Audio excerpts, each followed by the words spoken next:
Now, the greatest radio shows of all time. Suspense. The Shadow Node. Washington calling David Harding, counter-spy. Classic radio theater. The Great Gildersleeve. Fibber McGee and Molly. Dragnet. Gunsmoke. The Lone Ranger. Now, step back into a time machine with your host, Wyatt Cox. Good evening, friends of the Inner Sanctum. Happy Monday to you. Today we're going to take a look at Sunday, April 29th, 1962, with episodes of yours truly, Johnny Dollar and Suspense. And then we will take a look at a couple of other shows, T-Man from 1950, Arch Obler's Plays from 1939, and wrap it all up with an episode of Claudia. That's all coming up on this Monday edition. This is the 29th day of April, 120th day of the year, 246 days remaining until we get to 2025. Maryland's House of Delegates votes not to secede from the Union on this date in 1861. 1862, New Orleans fell to Union forces under Admiral David Farragut. In 1945, the German army in Italy unconditionally surrendered to the Allies. Also in 1945 on this date, Adolf Hitler married his longtime partner Eva Braun in a Berlin bunker and designated Admiral Karl Donitz as his successor. Both Hitler and Braun would commit suicide the following day. And in 1945, a sad situation, but it was a good situation, the Dachau concentration camp liberated by U.S. troops. I remember like being born again, and we were very happy, and I saw a prisoner who died when he heard the news.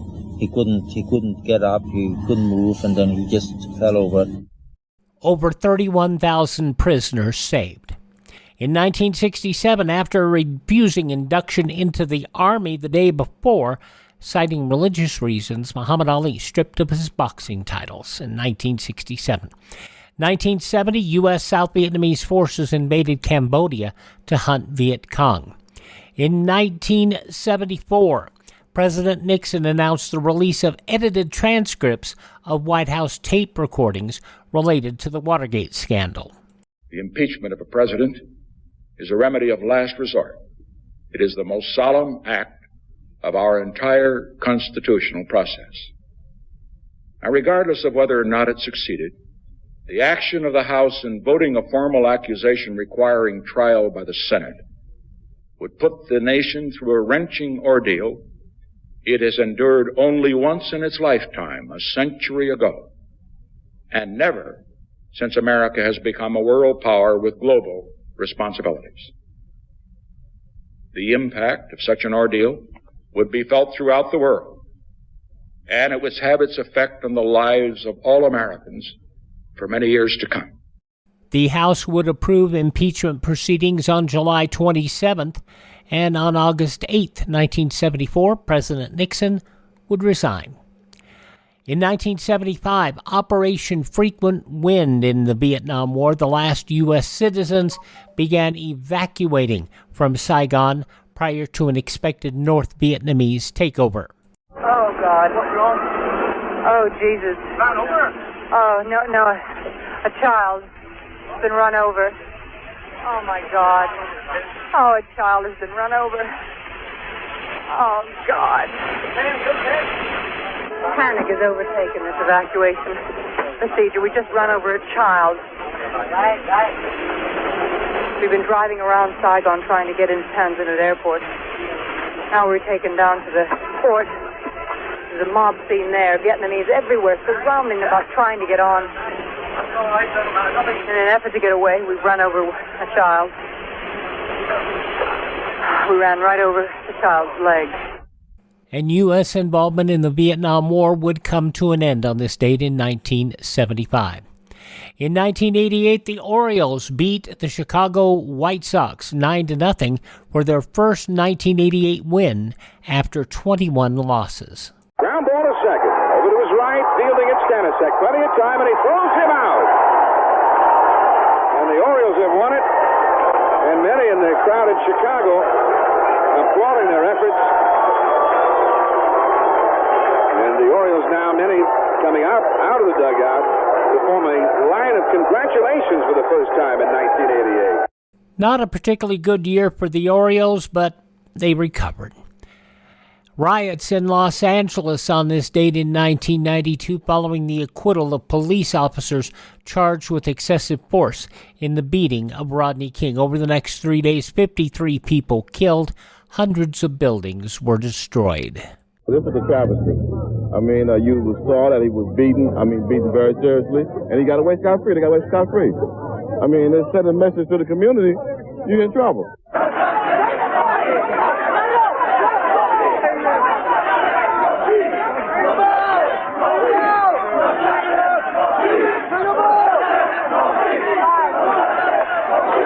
A bunch of bigoted jurors in there that have no idea what it is to be other than white, and that's the whole truth. I mean, you hear about lynchings out in Mississippi and other countries. I mean, other states. This is a lynching. This is a political lynching, is what it was. In several cases, motorists were dragged from their cars and beaten. Some witnesses say the rioters cheered and raised their arms in victory as a truck driver was attacked and sent to the hospital in critical condition. I'm very hopeful that the calm can be restored to this very important part of our country and that goodwill will prevail over the hatred that we've seen in the streets.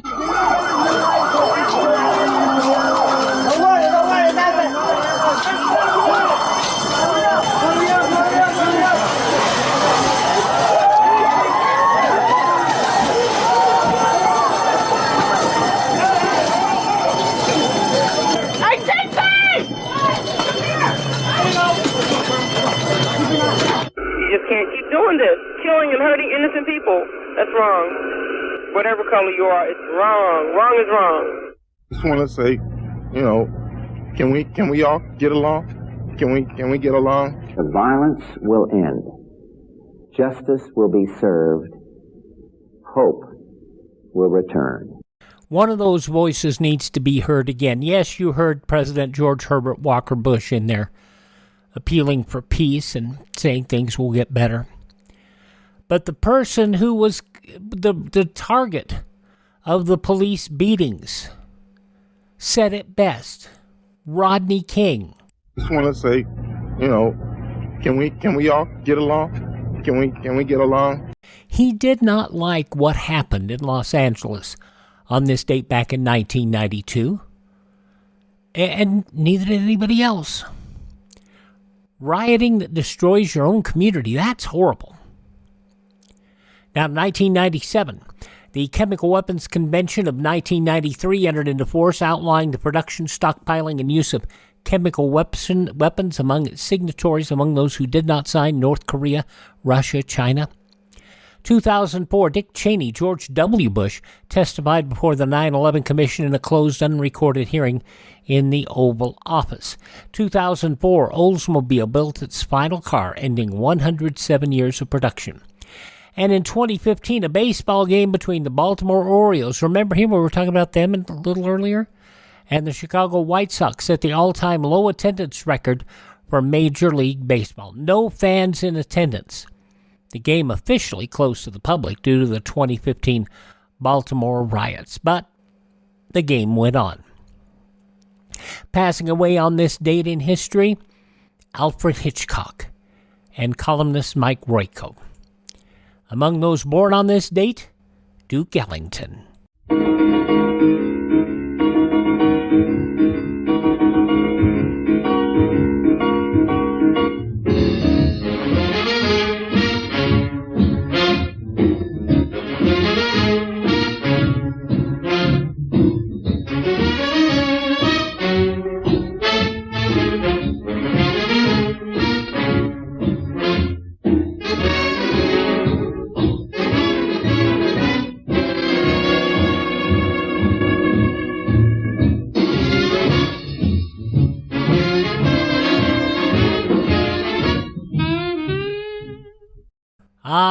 Duke Ellington, wonderful music. Things ain't what they used to be. Duke Ellington, born on this date in history. Also born on this date, publisher William Randolph Hurst, also conductor Thomas Beecham, actor Tom Ewell, Don Mills of the Mills Brothers, actor Celeste Holm, football player Coach George Allen, jazz guitarist and harmonica player, probably best known for his harmonicas, Toots Steelman, born on this date. The lady who sang about Deep Purple, April Stevens, born on this date. She passed away last year at the age of 93. Also born on this date, Lonnie Donegan. Oh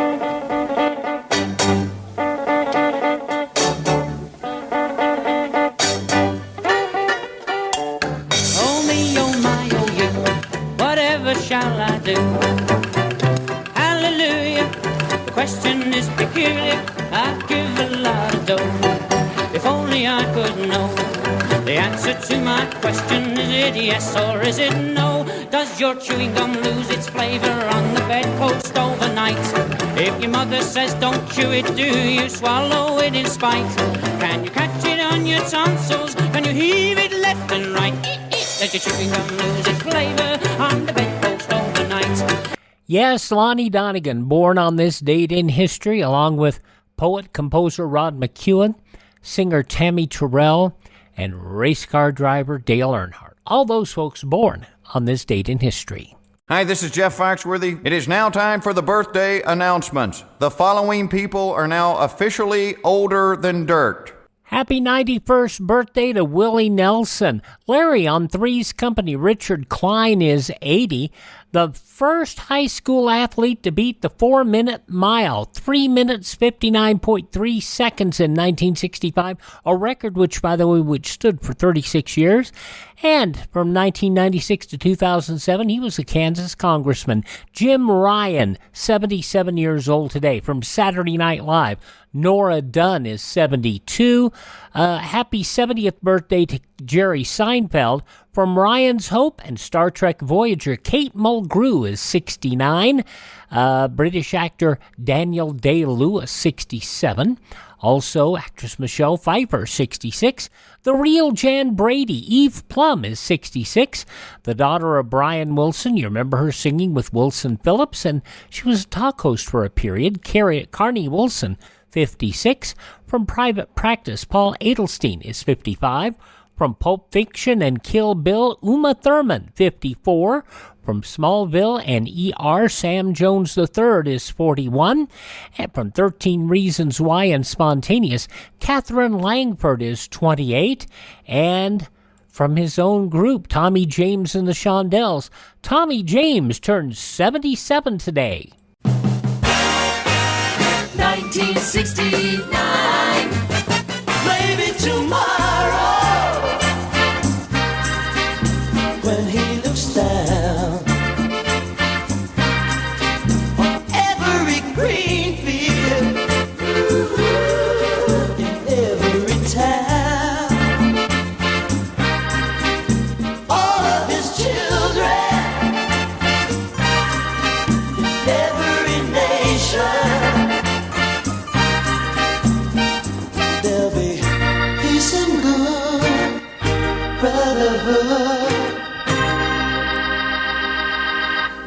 Crystal blue persuasion.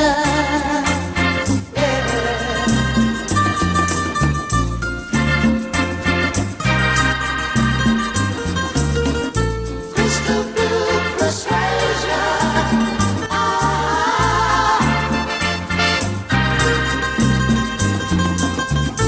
Crystal blue persuasion.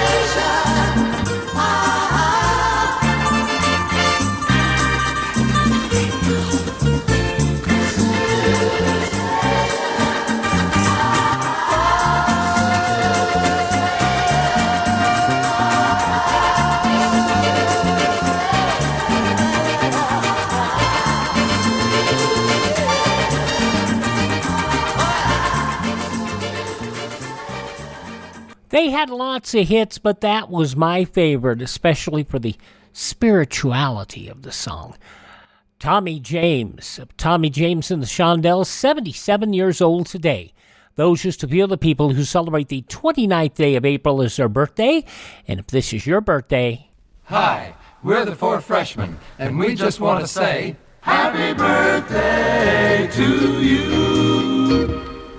And now on this Monday Classic Radio Theater with Wyatt Cox, we're going to start off going back to 62 years ago. Our featured date today will be April 29th, 1962, with episodes of Yours Truly, Johnny Dollar, starring Mandel Kramer, and Suspense and Blackbeard's Ace. That's coming up next here on Classic Radio Theater with Wyatt Cox.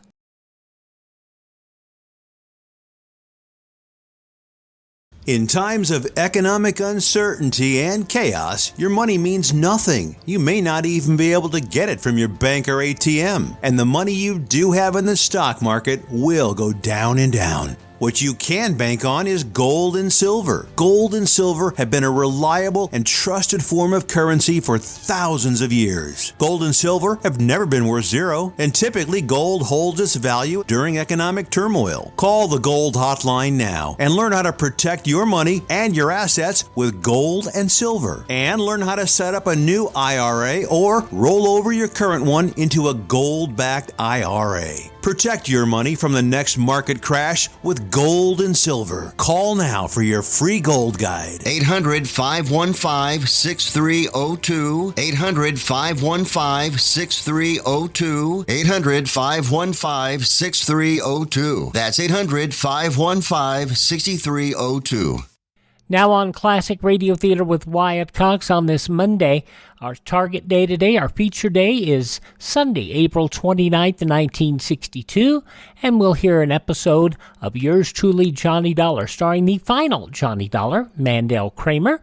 This episode from Sunday, April 29th, 1962, 62 years ago today, is The Grand Canyon Matter. Johnny Dollar.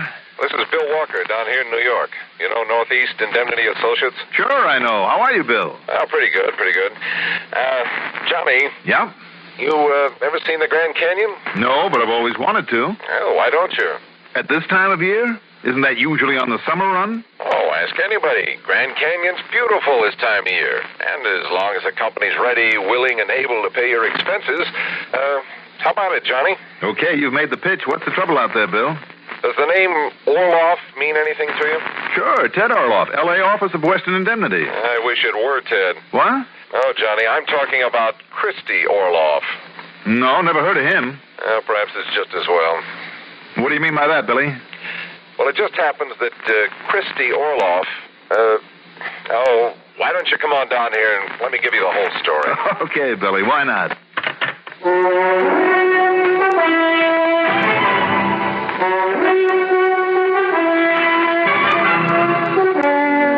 The CBS Radio Network brings you Mandel Kramer in the exciting adventures of the man with the action-packed expense account. America's fabulous freelance insurance investigator, yours truly, Johnny Dollar.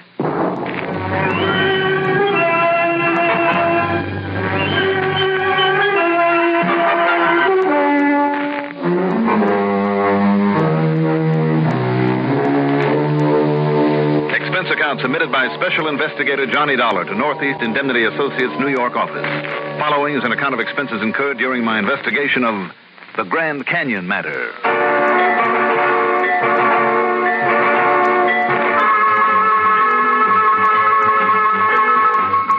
Expense account item 1, $10.12 for a mid-afternoon flight to New York. Item 2, $3.50 for a cab in to Billy Walker's office in the Salmon Tower building at that well-known corner of 5th Avenue and 42nd Street. And Bill didn't waste any time getting to the point. I've arranged a room for you at the Waldorf, Johnny. Oh? And a seat on the plane to Phoenix a few minutes after 8 tomorrow morning. Mm-hmm. Meantime, cocktails and dinner, and the show tonight will be on me. Of course, unless you have other plans. Oh, no plans at all. But, why the royal treatment, Bill? Oh, it's the least we can do, considering what's at stake on this one. Which is what? I mentioned Christy Orloff. Yeah, and I told you I never heard of him. A lot of people haven't. But do you remember the summit meeting back in November '57? Summit meeting? Yep. Let's see, that was before Khrushchev grabbed his top spot, wasn't it? Well, Nicky had nothing to do with this one. I'm talking about a meeting that took place in the little town of Appalachian, New York. Oh. Yes. That gathering of 60 or 65 alleged top men of the underworld. Mm-hmm. And among those present was our little old friend, Christy Orloff. Not one of the big shots, I'm sure. Maybe there's a bodyguard or something, but he was there. So when you find him, Johnny, just remember that. Why should I find him, Bill? Because I am convinced that he has the Otera's necklace. Wait a minute. Are you talking about that ruby and emerald thing that some countess brought over here? Got written up in all the picture magazines a couple of years ago? That's right. Was sold to Winkler & Winkler, the big jewelry outfit? And has since been quietly, cleverly stolen. No kidding. Yep. It's been kept out of the papers. But, Johnny, we wrote the insurance on it. For how much? Just under $1 million. Wow. If I remember the pictures of it, that thing could have been broken up by a fence with no trouble at all. Right. Now, the police are doing everything they can. And as you know, I have a lot of faith in our New York police. So have I. Who's your contact? Man at the 18th Precinct. Randy Singer? Yep, Lieutenant Randolph A. Singer. One of the best, Bill. If he can't run it down for you. Well, he's the one who's so sure that Christy Orloff has the necklace. Has he arrested him? They held him on suspicion for a while, but apparently didn't mean a thing. I wonder. Anyhow, I told Singer I'd sent for you, and he wants to see you. Good. Well, wait a minute. Just what is the connection? Connection? Yeah, I mean, if it's all happened around here, why am I going to Grand Canyon tomorrow? I think you'd better get the story from Lieutenant Singer. Okay, Bill, whatever you say. And, Johnny? Yeah? If you do find Christy Orloff... Yes. Just remember what I told you about him and his background. Sure.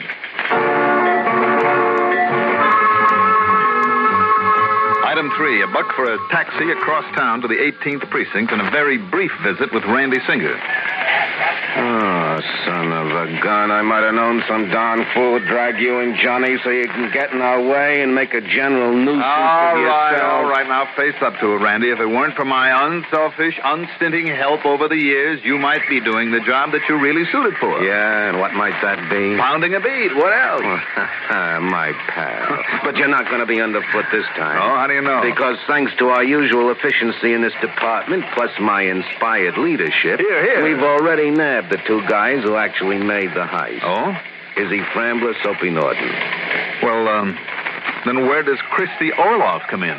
Both Soapy and Izzy separately, and each without the other knowing it, sang like canaries, hoping we'd go easy on them. That's typical. And each of them told us the rocks had been handed over to Christy Orloff. I see. But could we find any sign of him around him or on him? Nope. No. We held him on suspicion as long as we could. Meantime, went over his apartment like Sherlock Holmes. Nothing. Mm-hmm. And yet it makes sense for him to have it. Because Orloff is one of the greatest passers ever lived. Yes. Yeah, mostly dope over the years, but also important jewelry, artwork. Always small stuff that he could actually carry on his person. Also, Johnny, Orloff has all the right contacts for disposing of such stuff, especially on the West Coast. Well, then it seems to me, Randy... I'm way ahead of you. The L.A. San Francisco cops are with us all the way. They know those contacts, so keep an eye on them. And if Orloff meets one of them out there, But I don't think he will. Got too much sense. Can smell a bull a mile away. And that's why you head for Grand Canyon. Why? Because that's where Christy Orloff is headed. To recover from the shock of this unwarranted incarceration by the muddled, misled minions of the law, as he put it. Look, Randy. Yeah, now shut up and listen to me. All right, go ahead. I told you I was way ahead of you. Well? One of my boys, Rafe Kelly, sort of unofficially is on Christie's train, keeping tabs on him as far as Chicago. Keeping tabs on anybody that he meets, as a matter of fact. Mm-hmm. But once he leaves Chicago, and the next stop will be Grand Canyon, well... Randy, all on the word of two heisters trying to pass the buck. Yeah. And the fact that Orloff said he's heading that way. Yeah, because he's smart enough to do exactly what he said.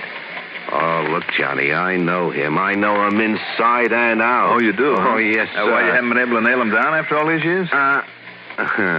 Touche.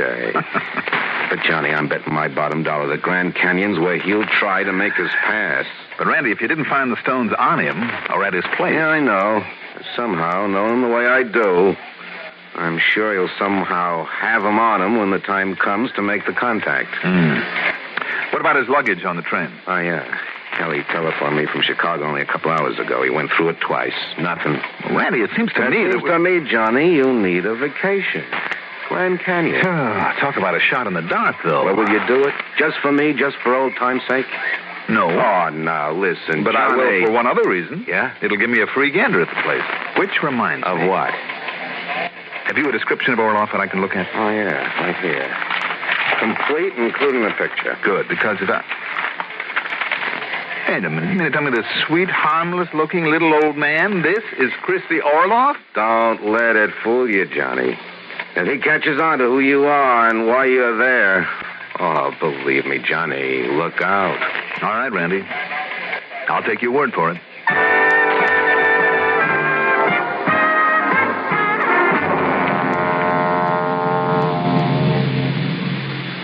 Hey, everybody, lend an ear. The Rexall 1 cent sale is here. I am the penny you see on TV. Save lots of money. Listen to me. Get twice as much for a penny more at the 1 cent sale at your Rexall store.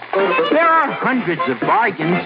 Everything from aspirin to vitamins, hairspray to shave cream, and all at 2 for the regular price of 1 plus a penny. Get twice as much for a penny more at the 1 cent sale at your Rexall store. It's on now.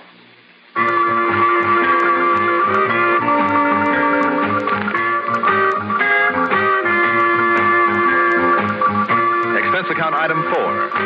Just before cocktails, dinner, and a show with Billy Walker, $184 at Willoughby's camera store to be sure I'd look like a genuine tourist when I got to Grand Canyon. Item 5, the following morning, $176.22 for a jet to Phoenix, Arizona.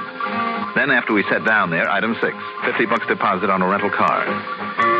The next 235 miles were mighty interesting driving through the colorful desert country around Wickenburg, Prescott, Ash Fork, and finally into the lower edge of the Kaibab National Forest. And then Grand Canyon.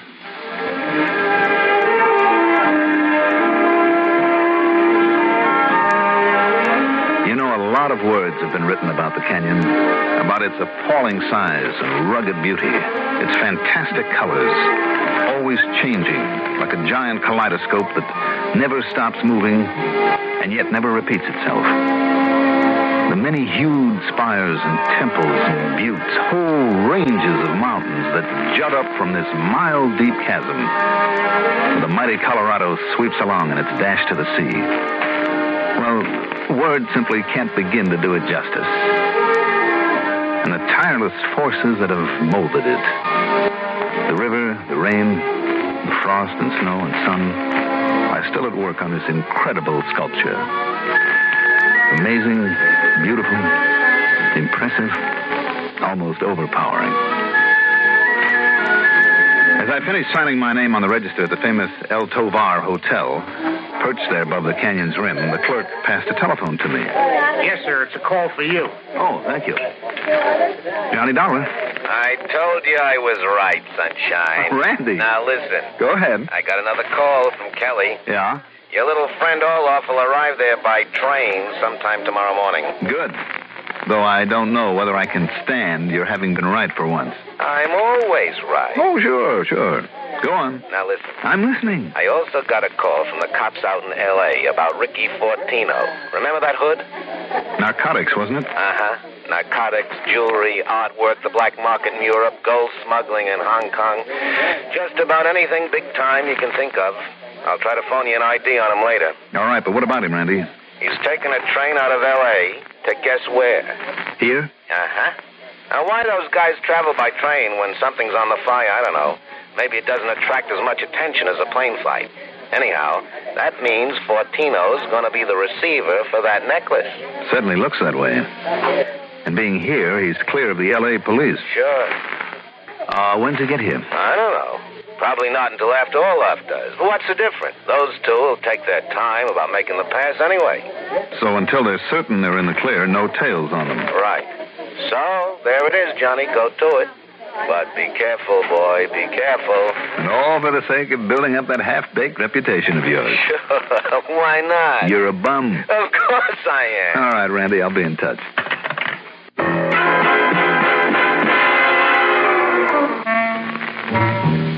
Item 7, $5.80 for dinner. Then I noticed that a lot of the guests wandered outside. And no wonder. The moon, low in the sky, was bright and full. And the canyon took on a completely new and almost mysterious beauty. The myriad colors gone, of course, but in their place, the jagged spires and peaks stood out in bold relief, casting bleak black shadows in weird and exciting patterns onto the canyon floor. And from where I finally stood against the railing on the edge of a promontory, I could look back at the Alto Bar and see it silhouetted starkly against a silvery, moonlit cloud. Okay. I brought along the camera purely as a prop. But here, if the lens and film were fast enough, was a chance to shoot a masterpiece. To steady it for a time exposure, I set the camera on a post. Then, to get a better aim, and hoping none of the Park Service men were looking my way, I carefully climbed over the railing, holding on tightly with one hand, for it left me leaning slightly over the dark, seemingly bottomless chasm. And then, well, I guess I was too engrossed in setting the shutter and focus. For the next thing I remember is feeling a heavy boot smash onto my fingers, losing my grip, and then a falling.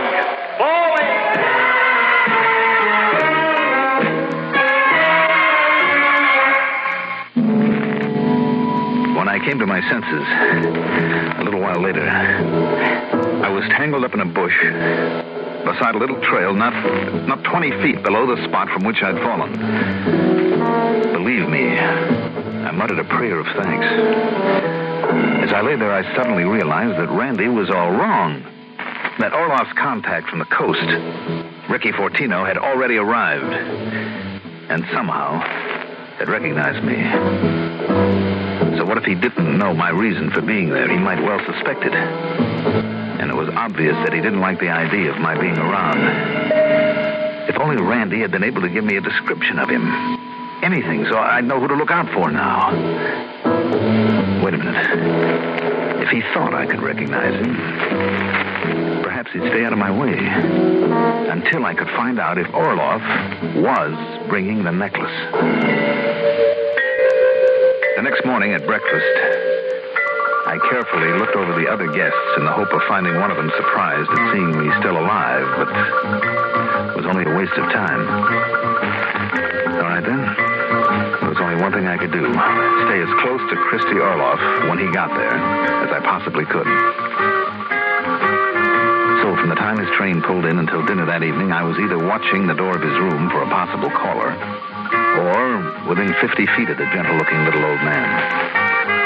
On a guided bus tour run by the Park Service, I even sat right next to him. As a matter of fact, as the two busiest shutterbugs of the lot, we were quite friendly. There you can see the 70-foot-high Indian watchtower, a faithful reproduction of the strange buildings put up here many centuries ago. Oh, boy. Fascinating, isn't it? Oh, it certainly is. Yes. Poised there on the brink of the canyon, it is built entirely of native stones. At the base there is a kiva. That is to say, a reproduction of an ancient ceremonial chamber once used by the Pueblo Indians. How about that? Beautiful. On the walls of both the kiva and the tower, you'll find numerous actual specimens of Indian pictographs, drawings and carvings many centuries. I see that you're as busy with your cameras as I am with mine, young man. Yeah, I've used up about 2 rolls of film on this bus trip alone, Mr. Orloff, did you say it was? Yes, quite right. And your name is... Well, but you don't. I'm afraid you forgive me, old man, but I've forgotten your name already. That's all right, it's Burns, Jerry Burns. Oh, of course. Jerry, I just love to take pictures. I'm never without my camera. Look, that Indian boy walking by. Far below, if you look carefully. Fine. Got it. Good. Tell me, are you taking a mule trip down to the Bright Angel Trail in the morning? Well, I'm certain that I shall. Oh? Well, good, then I will too. Excellent. Oh, and Jerry, why don't you share my table at dinner this evening? I don't know why not. Excellent. But look there is a wonderful picture. See? Right there.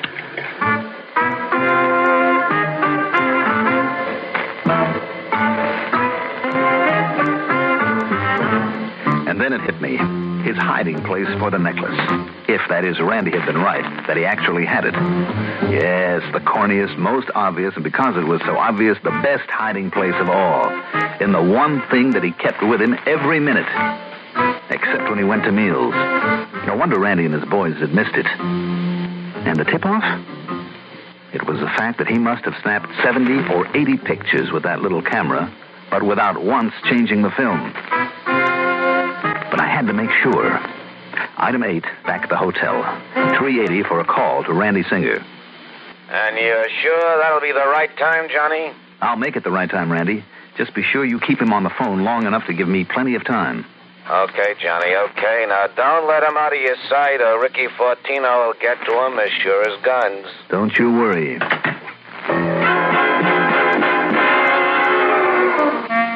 Again, the vigil. Until at dinner time, I knocked on the door of his first-floor room, then together we went to the dining room, sat down, and ordered the meal. An appetizer, then the soup course, the entree. Then finally, the maitre d' came over and told Orloff there was a New York call for him at the desk. He looked puzzled for a moment, then politely excused himself. As soon as he was gone, I ducked down the corridor to his room, slipped the lock, closed the door behind me, and frantically looked around through his things for the camera. I found it at the bottom of a suitcase, opened the back, and there, sure enough, was the necklace. I stuffed it into my pocket, closed the camera, and put it back. But there was another matter to take care of. Or rather, another man, the one who tried to push me into the canyon. So when I heard steps, 2 pairs of them, coming down the hallway, I made a quiet but hasty exit through an open window. I stood there behind a bush and watched as Orloff and a short, dark, wiry-looking man walked in and headed for the suitcase. I tell you, Orloff, I don't hang around here any longer than I got to. If Dollar finds out that I'm around, he knows that I'm the one who gave him that push last night. All right. All right, so produce the loot. Let me climb out of here. Come on, will you? Well, just be patient. It's right here in the back of my camera. Here you are. You see, it's... What? Is, huh? Ricky, look, it's gone. Somebody got to it. Okay, Orloff. So that's why you tried to stall, huh? Now, Ricky, put that gun down. Big Hugo thought that necklace might be too pretty for you to part with. What? Yeah. He thought you might try some phony dodge like this. Dodge?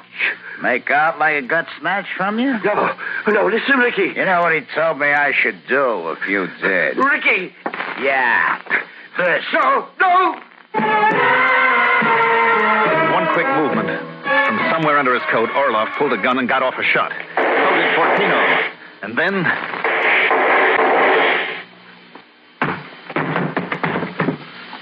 By the time it was over, the 2 of them lay on the floor. Both very dead. Come to think of it, there's an extra dividend on this case. Fortino's mention of Big Hugo, whoever he is. So now the police know of another big shot to gun for. Expense account total, including a couple of extra days there at Grand Canyon.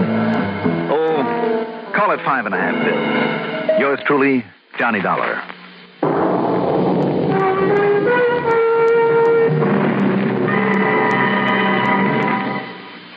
Now, here is our star to tell you about next week's story. Next week, I'll be back with another exciting adventure. Be sure to join us, won't you? Yours truly, Johnny Dollar.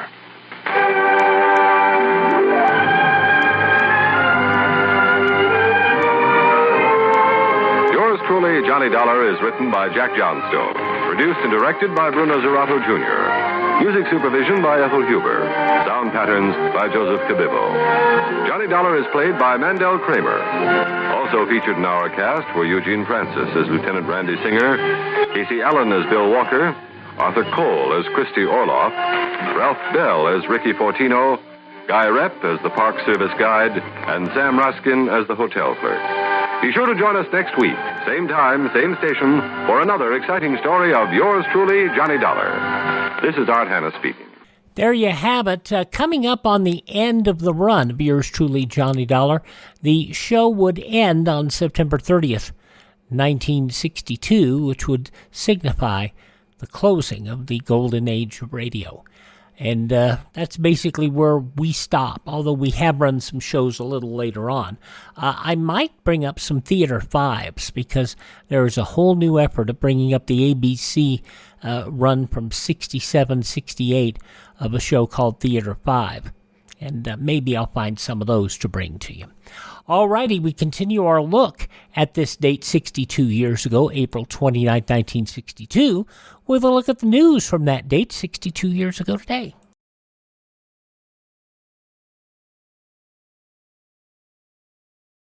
Are you suffering with anxiety, depression, PTSD, an eating disorder, or even a substance abuse problem? If it's causing problems at work or with your family, get help now. At Insight Mental Health and Wellness, we help and treat all types of depression and mental issues. We will help you use your insurance to get away from it all, to a beautiful, sunny, and tranquil vacation-like environment, so you can recharge yourself. And with the Family Medical Leave Act, you could take the time off you need from work. Plus, with the Affordable Care Act, your treatment could be 100% covered. If you're suffering from any kind of anxiety, depression, PTSD, eating disorder, or even a substance abuse problem, use your insurance and get away from it all. Come to sunny California. Call Insight Mental Health and Wellness now. 800-281-8944. 800-281-8944. 800-281-8944. That's 800-281-8944. By the way, I need to mention this real quick. We have shows that were 60 years old, and they sound like junk. And yet we have shows going back 90 years. They sound like they were recorded yesterday. A lot of it depends upon the situation in which they were recorded up front. Many times transcriptions were not recorded in the best, and they were not taken care of. Or some shows were recorded off the air.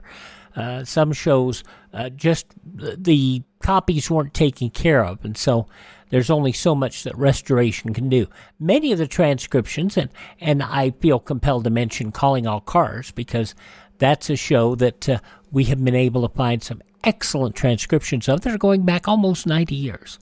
And you'll hear one of those tomorrow. But let me get on with our tribute of today's show, which is the target is 62 years ago, April 29th, 1962, a Sunday. In the newspapers of that Sunday, 62 years ago today, these were some of the headlines. Federal Trade Commission Chairman Paul Rand Dixon said 98% of American businessmen are honest. The other 2% try to cut corners and mislead customers. Dixon said the Federal Trade Commission gets nearly 7,000 complaints a year about monopoly and deceptive trade practices. He said his agency monitors about 50,000 radio and television commercials every year in an effort to catch up to unethical businessmen. Scientists throughout the world will be notified in advance of 3 very high U.S. nuclear tests, high-altitude nuclear tests, scheduled for June or July, so that they can make measurements of interest to science. That, according to the Atomic Energy Commission, explosions are expected to cause brilliant auroral displays over a vast area of the Pacific, and their electronic effects may be even more widespread. A Pentagon spokesman said the biggest of the 3 blasts will be in the megaton yield range, equivalent to 1 million or more tons of TNT, and will be at an altitude of hundreds of kilometers. The other 2 explosions, he said, will equal less than a megaton. Pickets watched picketing over the weekend in the nation's capital. Sunny weather provided an ideal setting for this and other activities. Leading the groups of pickets was a Quaker organization called the Friends, who are staging a silent vigil in an appeal for peace. Members of the American Nazi Party picketed the pickets members of the Women's Strike for Peace, the group who picketing against nuclear tests, and they watched as the Quakers picketed. Now, U.S. officials discounting the possibility of an early summit meeting, that despite an offer by President Kennedy and British Prime Minister Harold Macmillan to consider one if developments warrant. Officials said the nuclear test deadlock and continued Soviet pressure on Berlin appeared to rule out any summit conference in the near future. But they acknowledged that Mr. Kennedy and Macmillan, who conferred in Washington over the weekend, had left themselves plenty of latitude for a meeting with Soviet Premier Nikita Khrushchev. Secretary of State Dean Rusk telling the ministers of the Central Treaty Organization the United States will do everything possible in nuclear testing. Rusk spoke at the opening session of the Five-Nation Conference, the first of 3 important Western defense meetings he's attending abroad. He told the meeting that nuclear testing on Christmas Island is fully consonant with the collective security of the free world, but he added it remains a prime objective of U.S. policy to end all nuclear weapons testing permanently and as quickly as possible. Soviet cosmonaut Jeremy Titov assured the United Nations there's enough room in outer space for everyone. Titov, honored guest at a reception given by Acting Secretary General U Thant and attended by members of the UN Committee on Outer Space and delegates to the Security Council. He toasted Thant in Champagne, gave the Burmese diplomat a book of Soviet space exploits autographed by him and Yuri Gagarin, the first man in space, and exchanged quips with Adlai Stevenson. And the most popular show of the 1961-62 season, How to Succeed in Business Without Really Trying, won 7 of the 21 Tony Awards, awards given by the American Theater Wing for distinguished achievement in theater. Those some of the day's top news stories from the newspapers of Sunday, April 29, 1962 on your radio. We just heard yours truly, Johnny Dollar. Up next, Suspense.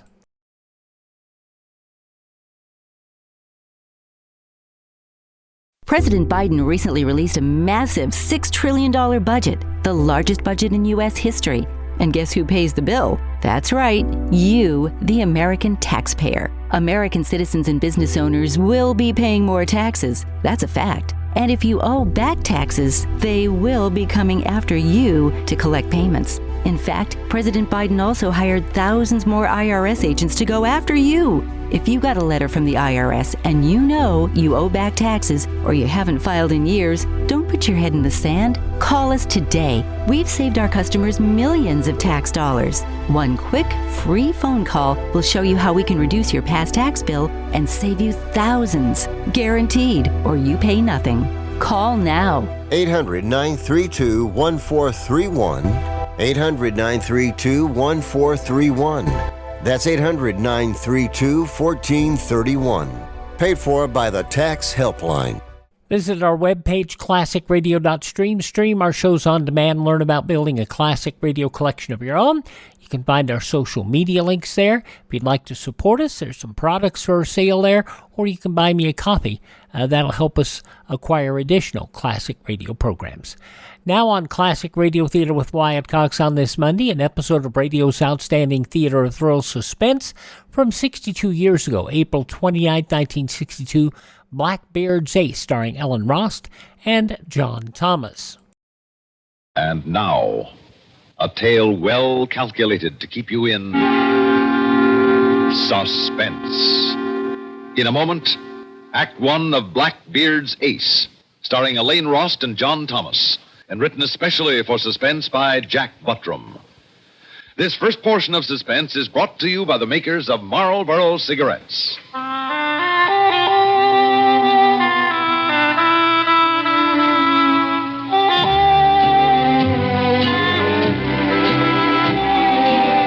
Why don't you settle back and have a full-flavored smoke? Have a Marlboro. You get a lot to like with a Marlboro, the filter cigarette with the unfiltered taste. Try Marlboro.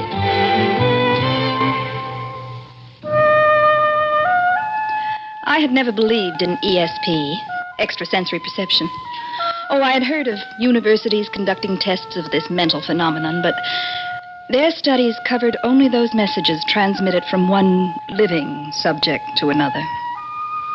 The messages that came to me were transmitted by the dead. Charles, my husband, was worried about my dreams.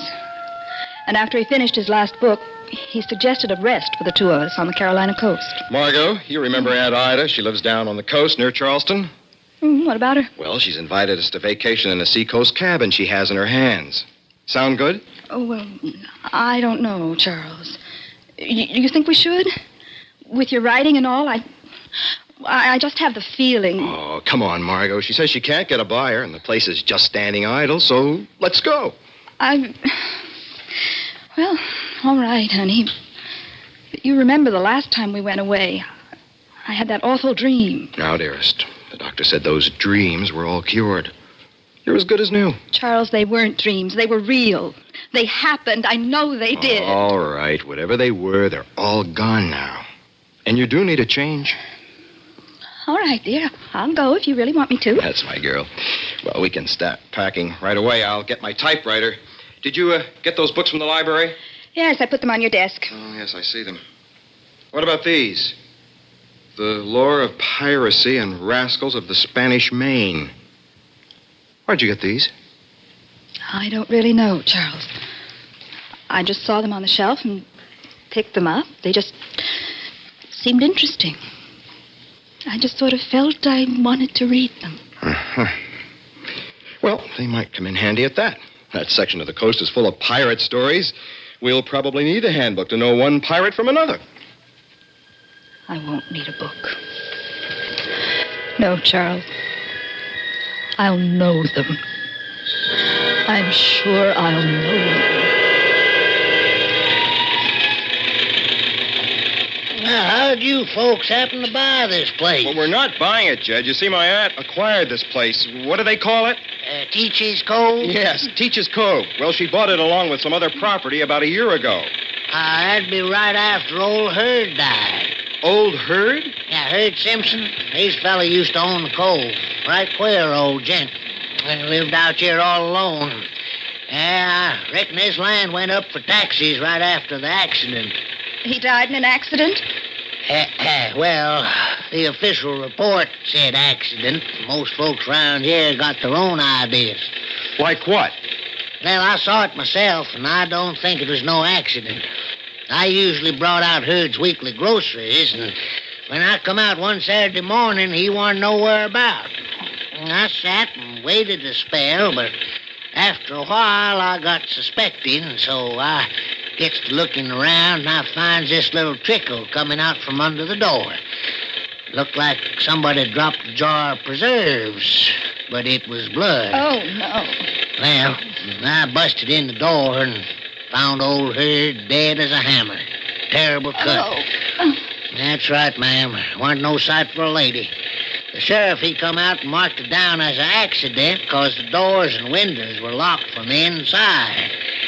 But how a fella could cut himself from the shoulder clear down to here by falling on something, especially when we couldn't find nothing that big for him to fall on. Oh, Charles. There now, honey, there now. Oh. I'm afraid your little gory tale has frightened my wife. Oh, no, there's no need to be frightened now, ma'am. That was most a year ago. At least it was about this same time last year, time of the full moon and the highest tide. Pirate's Moon. Margot. Yeah, that's right, ma'am. Pirate's Moon. I reckon they called it that because of the high tide. They could slip over sandbars and get farther up the inlets to bury their treasure or whatever. Margot, how did you know about a pirate's moon? I don't know, Charles. I read it in one of those books, I guess. Well, there's the cove right up our ahead. It's a nice-looking place. The way you were talking, I expected to see a tumble-down shack. Oh, old Hurd, he was a pretty good fella keeping the place up. Yeah.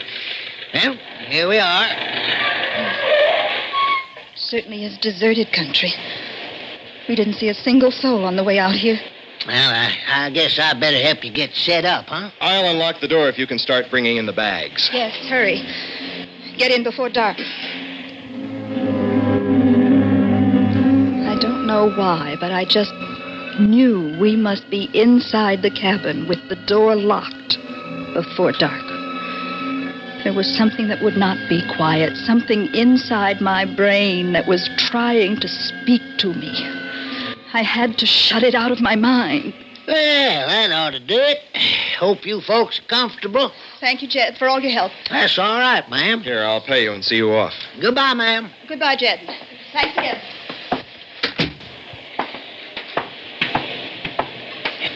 I didn't want to say anything in there, but my wife's been ill. Oh? Well, not physically, but, well, she has periods of, well, hearing people who aren't there. Hearing people? Do you get what I mean? Yes, sir. I think so. She's She's might, edgy? Exactly. I know we originally arranged for you to come out at the end of the week and pick us up, but I think you'd better come back sooner. You know, if she should have a relapse. Well, I wouldn't want to keep her out here any longer than absolutely necessary. Uh-huh. Well, I reckon I could make it out, the day after tomorrow. Oh, that'd be fine, Jed. And here's your money for this trip. Oh, thanks, sir. Oh, Mr. Reed. Yes? If I was you, I wouldn't go taking any moonlight strolls around Teach's Cove. It's best to be in after dark. I determined that my husband should see no abnormal sign in me. I laughed. I acted gay. I ignored the feeling and the thoughts that kept trying to force their way into my brain. Darling, look. Look through the window. How beautiful that sunset. The tops of those clouds are still in the sunlight, the base in the dark. It's the way I feel sometimes. What? Nothing. Margot, do you know where I put those books? What books, dear? You know, the ones you checked out on pirates. I didn't pack them, Charles. I know you didn't, but I put them in myself. Oh, yes. Here they are. But, Charles, Well, I thought I'd look up your friend Teach, since this cover's supposedly named for him. Might even do some treasure hunting myself. Oh. Look at this map. It was drawn a long time ago. Not labeled, of course, but the general shape seems to correspond with our little inlet out there. I'll bet that's it. Yes. It is our inlet. And listen to this, honey.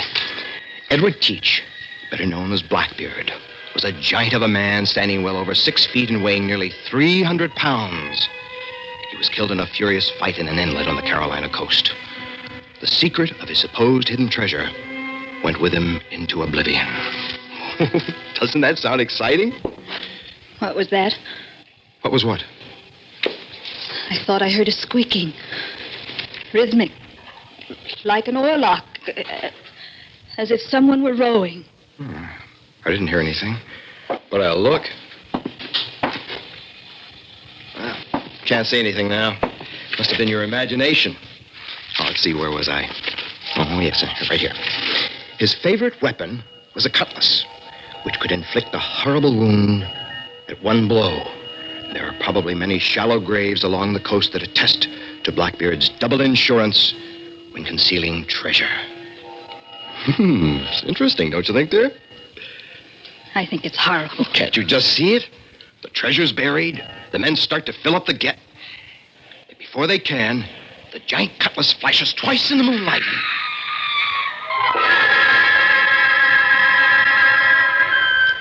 Charles rushed out to investigate that scream. I knew he would find nothing. But at least it was a relief to know I'd not just imagined it. Charles had heard it too. Next morning, there was no indication of the mysterious sounds of the night before. Only a lingering dread in my mind. For I knew that night would fall again. It's just what we need. Sun, sky. What about the scream last night? Oh, it's probably a swamp cat or something. We were reading about pirates and such. Our imaginations coincided with a perfectly natural sound. Charles, imagination? Coincidence? Well, I don't believe it was Blackbeard's ghost guarding his treasure, if that's what you're leading up to. I hadn't mentioned it at all. Well, I just know it's on your mind. Say, what's that over there? What? That piece of iron sticking up out of the sand. Looks like part of a small boat's anchor. It's pretty ancient. Let's dig it out. Charles, I don't think we should. Oh, for Pete's sake, why? It's broad daylight. Come on.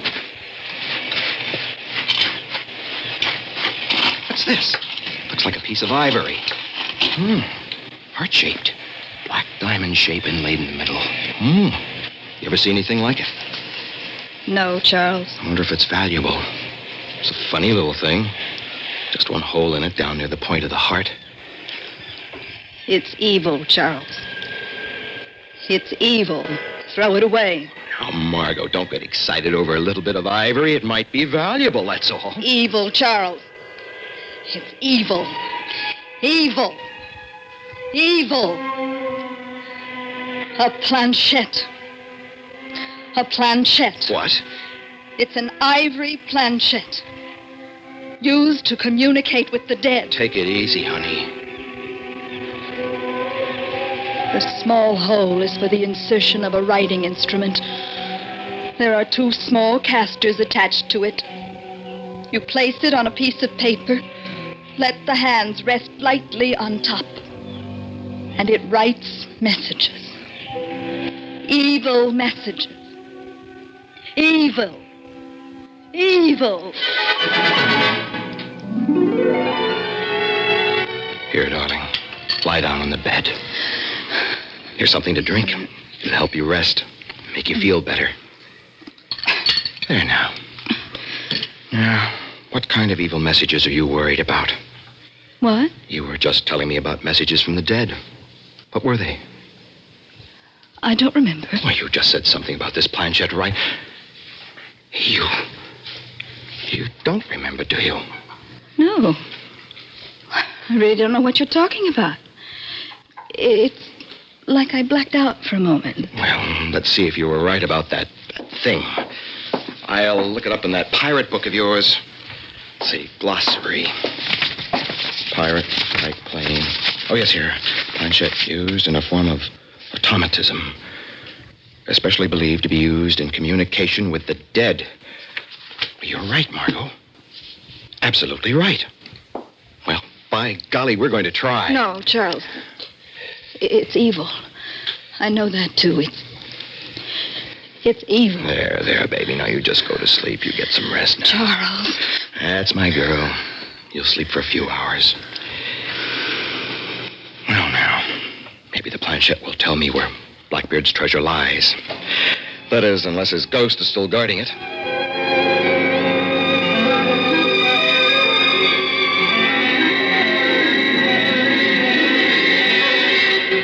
Charles? Charles, where are you? Right here, darling. Charles, the planchette, did you... No dice, baby. Old Blackbeard just won't tell me where his treasure is. I fixed up the little plaything there, put a pencil in, sat for over an hour with my hands resting on it, waiting for it to write on the paper. Still blank. I'm glad. Guess the way those things really work is your muscles finally get tired and you write out the messages that are already in your brain.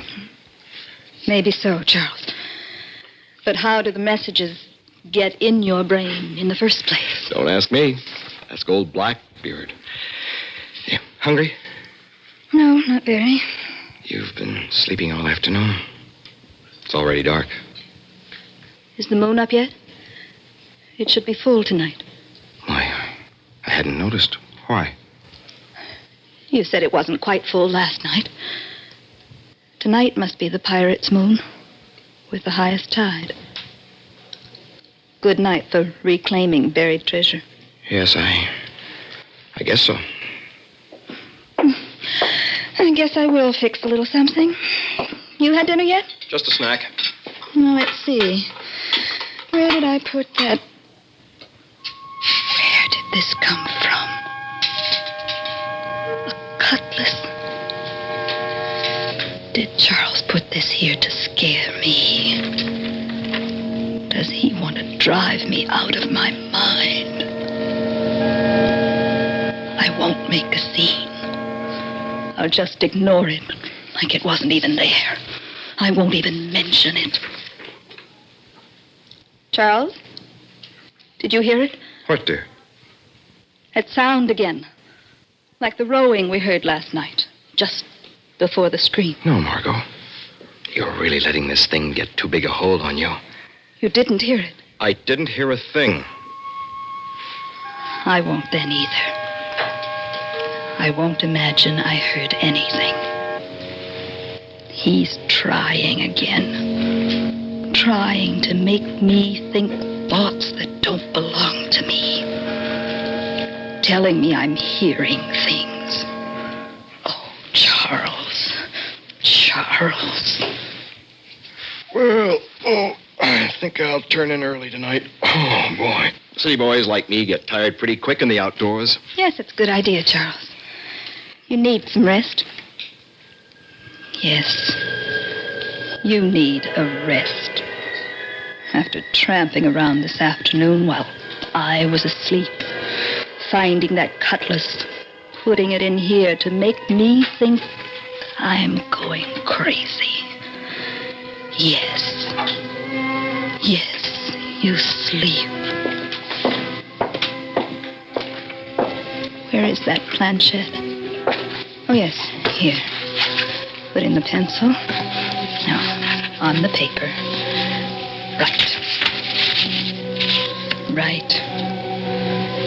Write out the message that is in my brain. Reveal it to me. Write. There, it's moving. It's writing. K-I-L. Kill? Kill whom? Why? C-H-A-R-L. No, why should I kill Charles? He's my husband. He takes care of me. He keeps me... Wait a minute. Does Charles think I'm crazy? Y-E-S. What was that? Oh. Did you hear something, Charles? Yes, I thought I did. Something like we heard last night. Don't you think it's your imagination, Charles? There, you must have heard it that time, Margot. Didn't you? Really, Charles, you've been awfully jumpy lately. Margot, what's the matter with you? Nothing, Charles. Absolutely nothing. I've just been using the planchette. You have? Here, let me see this paper. Is this what the planchette wrote? Yes. It says, kill Charles. Yes. Margot, what does this mean? Are you crazy? I don't know, Charles. Is that what you want me to be?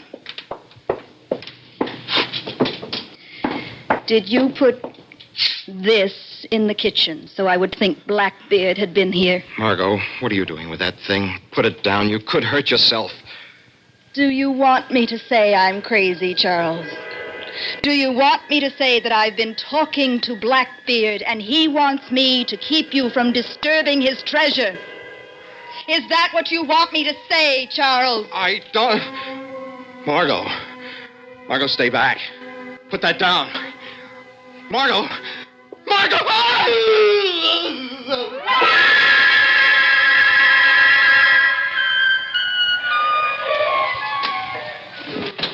Hello, the house. That's funny. Nobody seems to be around. Mr. Reed said I should come out and check on things today. I guess I'll just take a look.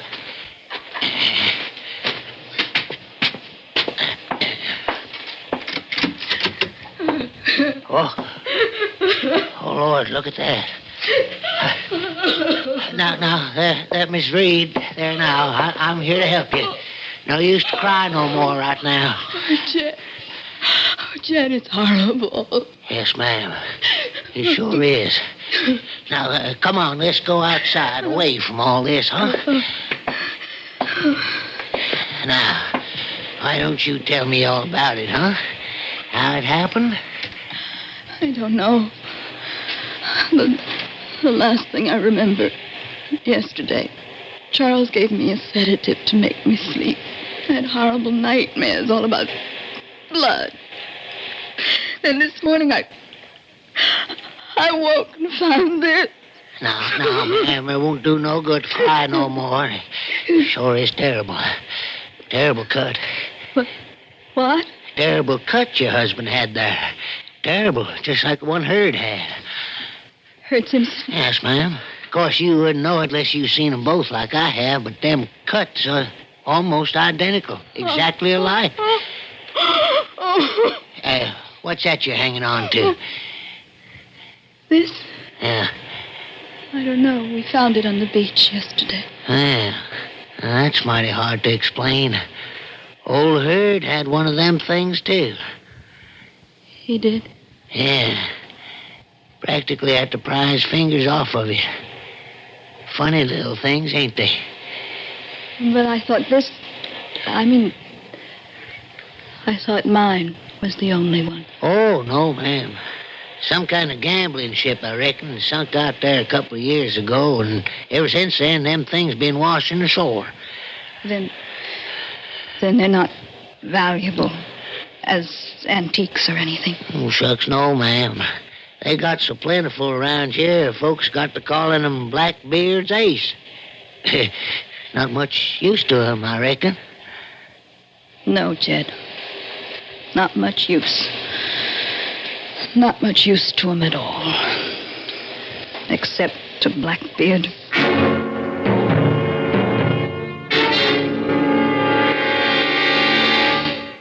Suspense. You've been listening to Blackbeard's Ace, starring Elaine Rost and John Thomas, with Bob Dryden as Jed and written especially for Suspense by Jack Buttram.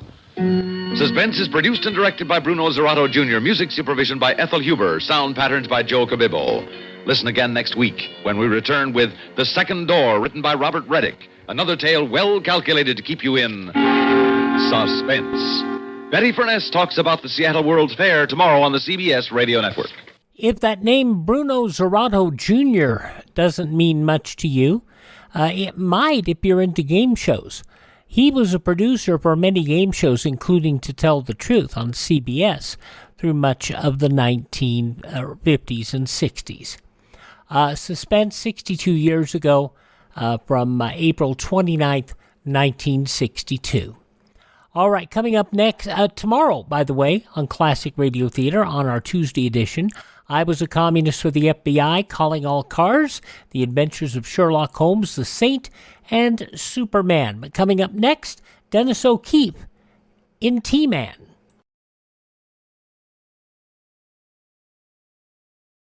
Civil defense is common sense. This is Boris Karloff. No one can guarantee the survival of every home during a nuclear war, but a strong civil defense can save millions of lives. Make sure that yours is one of them. Learn how to protect your home. Call Civil Defense today. Learn more about civil defense at civildefensemuseum.org. Now a rare show from 74 years ago, April 29, 1950. Dennis O'Keefe in the only show that we know of T-Man, The Case of the Bleeding Gold.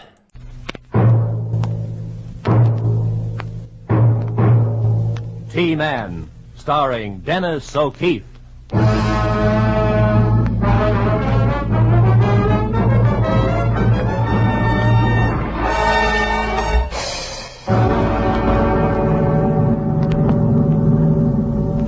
There's a guy out in Los Angeles wanted by Uncle Sam, and they told me to go get him. I don't know if this guy's short or tall, fat or thin. I don't know his habits or his pals, don't even know his name. But I'll bet you my badge I'd pick him up, because that's the way Uncle wants it.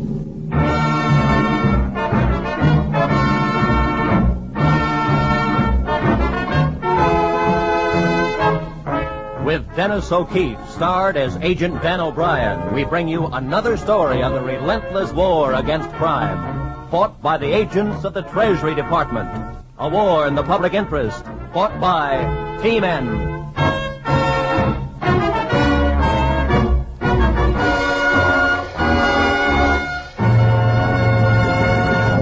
Tonight, the case of the bleeding gold.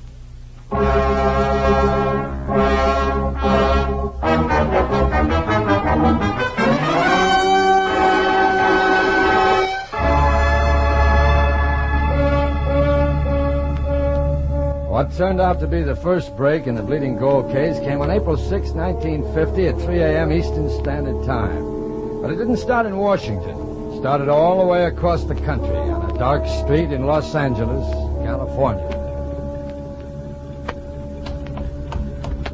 Okay, Trail. We got it. Let's get out of here. Where's Clink? Coming. He got sidetracked back there. He's been warned before about that. Here he comes. I taking candy from a baby. Put the stuff in the back. Okay. Clink, let's see what you've got in your pockets. Huh? Let's get going. Clink, I said let's see what you've got in your pockets. I don't get sore. Turn out your pockets, Clink. Okay. Yes, I thought so.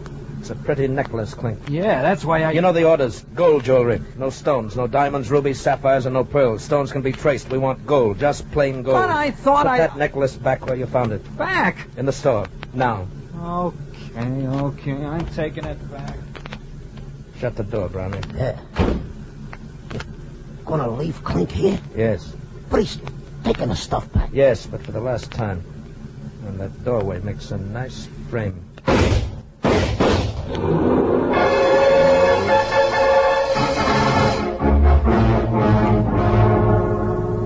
A murdered hoodlum in a robbed jewelry store in Los Angeles shouldn't concern the Treasury Department. But the boys in California thought different. They sent the local police report through on the teletype, and the first thing in the morning, the chief had me in his office. What do you make of it, Dan? $20 gold piece. I haven't seen one in a long time. It's not bad either. Rings all right, feels all right. Now, what about the engraving? Yeah, it's a little fuzzy in the background, but it's a darn good counterfeit. Here's the weird thing about it. There's more gold in that coin than in a genuine $20 issue. More gold? Where'd you get it? It was found on Clink Spencer. Oh, yeah. Fellow they picked up dead in front of the jewelry store? That's right. Gold jewelry. Counterfeit gold piece. But why? Why go to all that trouble to steal gold and then put more of it in a coin than even the government does? You know something, Chief? I like this. I hoped you would, Dan. Because I'm about to lay it right in your lap. No, me and my big mouth. Look, what about the boys in Los Angeles? We're working on it, of course, but, and I hate to say this to your face, you're the best counterfeit man we've got, so they've asked for you. Yeah, thanks for the orchid, Chief. Oh, can I use your teletype? Sure, I'll go with you. Any more of these gold pieces turn out? No, this is the first. We haven't got much to go on. When did we ever have much to go on? Oh, good morning, Mr. O'Brien. Hiya. That Los Angeles you're talking to, Mildred? Yes, Chief. Now tell him to hold on. Yes, sir. Better address it to Greg, Dan. He's the local man on the case. You know him? Not yet. They're waiting, Chief. Go ahead, Dan. Okay.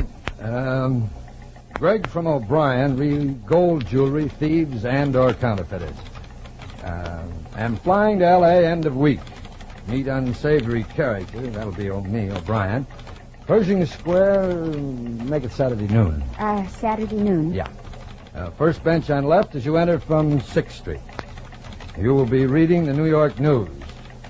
Oh, Little Abner is the cue. I guess that ought to do it. Yes. Thanks, Mildred. Oh, Chief, I'll be with you in a minute. All right, Dan. I'll be in my office. Millie, about Saturday, I know, Dan. You don't have to explain. Gee, I hate to break the day. Just be careful, huh? Sure. And you, too. So long, kid. Chief, I'll need a cover. Could you get, say, Detroit police to send out Los Angeles office a flyer on a guy named Make It Harrigan, wanted for robbery? You mean you're going to try for an inside job? How else can I find out who's running things? And use a good picture of me for a change, will you? You'll know what you're asking for if you play it that way. Yes, I know. But I've got a hunch the only way to break this case is to get inside the mob. Okay, Dan. I'll get out a flyer. Good. And send me another counterfeit gold piece. Oh, I know they don't grow on trees, but get me one somehow. The one they found on the body's too dangerous. Okay, I'll send it to Greg. Well, I'm off to see the wizard. Be seeing you, Chief.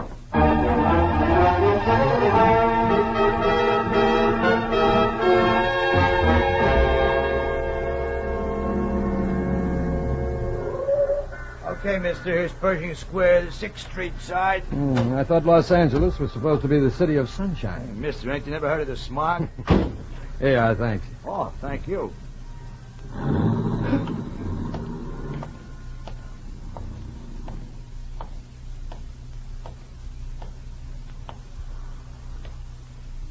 Mind if I sit down?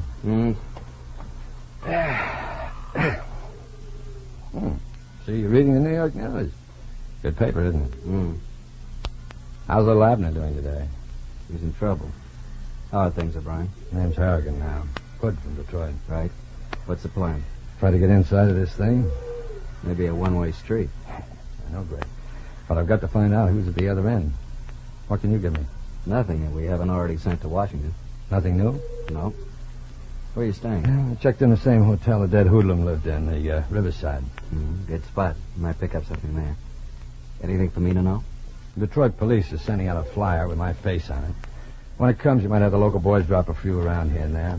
One at the hotel might help. Right. How do I reach you, Greg? Hold on a minute. Okay. We'll try it anyway. Potter's Drugstore, Alvarado and Maine. Fountain clerks are our men, narcotics detail. How are you going to contact the gang? I don't know. I was counting on some information from you. You kid? Nothing, huh? This is a tight, tough gang. They must have used some of our methods before they opened up, surveillance and so on. They're convinced they got us all spotted. They run for the barn when they see us coming. Oh, you've been a real big help. Pick up the paper when I leave. The new gold coin the chief sent you's in it. Thanks.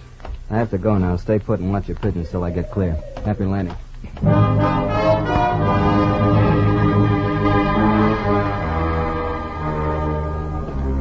So I sat there and watched the pigeons. I looked at them and they looked at me. Maybe they thought I was a pigeon, too. They could be right. I watched to see that no one tailed Greg out of the park and thought back over what I knew of the case. A gold coin worth more than its face value and a dead hoodlum named Klink. An alcoholic, the dossier had said.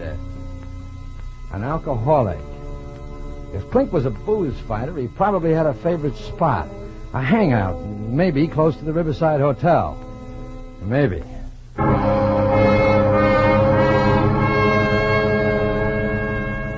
I canvassed an area 4 blocks square around the riverside and found exactly 17 assorted places where a man could get fractured. A real thirsty town. I bought a 4-ounce bottle of olive oil, which I downed in a gulp.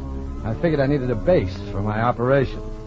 And by the time I hit Mac's Bar and Grill, I had flashed the coin enough times to wear it out and could sing Mule Train backwards. And so far, nothing. I couldn't see any grill in Mac, so I went up to the bar and into my act again. That'll be 20 cents. Yeah, here you are. Phew, hot day. It's only April. Yeah, well, I guess my blood's too thick. I just flew in from Detroit. You don't say. Will you stop playing with that thing? It makes me nervous. Yeah, come on, have a drink on me. I don't like beer. I'll make it scotch then, but hey, don't take my gold coin. Your what? My coin, see? Yeah. Gold? Finest minute. It's my lucky piece. Mm-hmm. Well, thanks for the drink. He went away and stayed away. I flashed the coin a few more times, then left. I pulled my routine in the 2 remaining bars in the block with the same results. Mellow. I'd done everything but roll that coin on the floor. If I didn't get up to bed, I'd be doing just that, with it still in my pocket. As I fought my way up the creaky stairs to my room, I thought of the taxpayers and how I never could convince them that this was what they paid me for.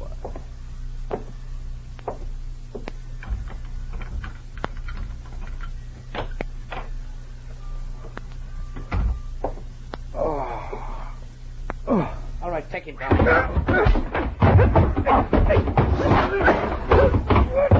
All right, Browning. That's enough. That's enough. You don't have to kill him. Dump him on the bed. Yeah, okay. Yeah, that's fine. Well, there's nothing in the room. There's a suitcase here. Clothes. A very snappy dresser. Detroit labels. He must be a Detroit boy. Don't beat your brains out, Browning. Now, let's help him off with his coat. Yes, there's a Detroit label in it, too. Taylor's name and his name. His name's Horgan or Hagen. Hagen. What? Don't you know how to read? Hold him, Browning, before he gets ideas. Let go. Just rest easily, my friend. Stop it! What do you guys want? Where did you get this coin? My grandmother left it to me in a will. I don't care for that answer. Where did you get it? My grandmother. Oh. Why were you flashing that coin around? Okay, I'll make conversation. The reason I showed the coin was maybe because I'm anxious to get in touch with a guy who knows how to make them. Anxious, huh? Why? The engraving on that one stinks. So? I'm peddling a die. Yeah? That treasure itself couldn't spot it as a phony. The die you've got is that good? Why are you looking for company? I've got to get the gold. Trail. Yes. This Could be a T-man trick, a stakeout. I got a patent on stakeouts. I have doubts about you, mister. Let's not take no chances on this guy, Prill. Do I look like a treasury rat to you? I lived with a guy once for 3 months, and then he puts the arm on me. All the time he was a T-man. You could be right, Brownie, but... Get behind the door, Brownie.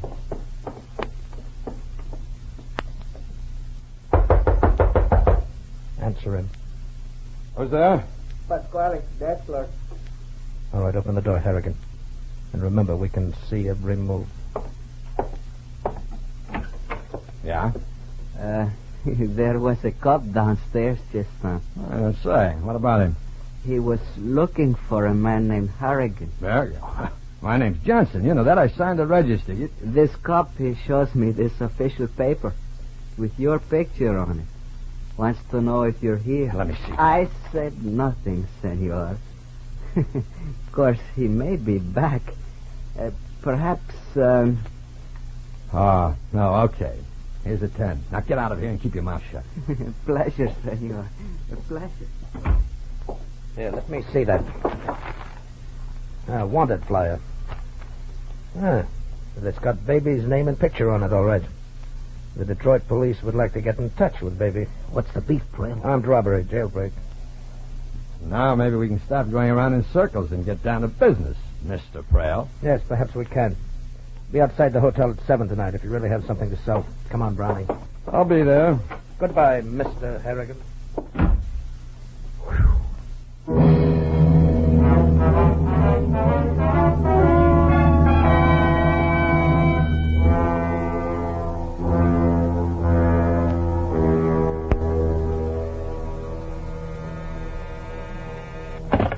Yes?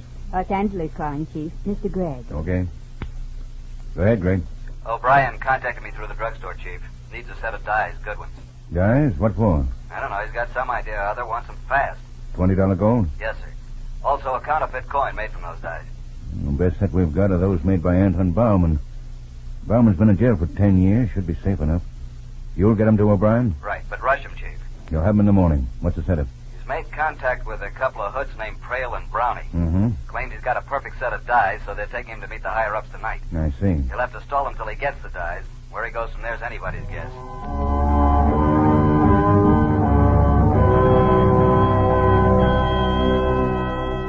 Just after 7 that night, I was going up a flight of stairs in a down-at-the-heel building on Spring Street. Prale and Brownie flanking me. We stopped at a door marked R. Venice, broker. The office wouldn't have fooled anybody. The blonde at the desk would. Good evening.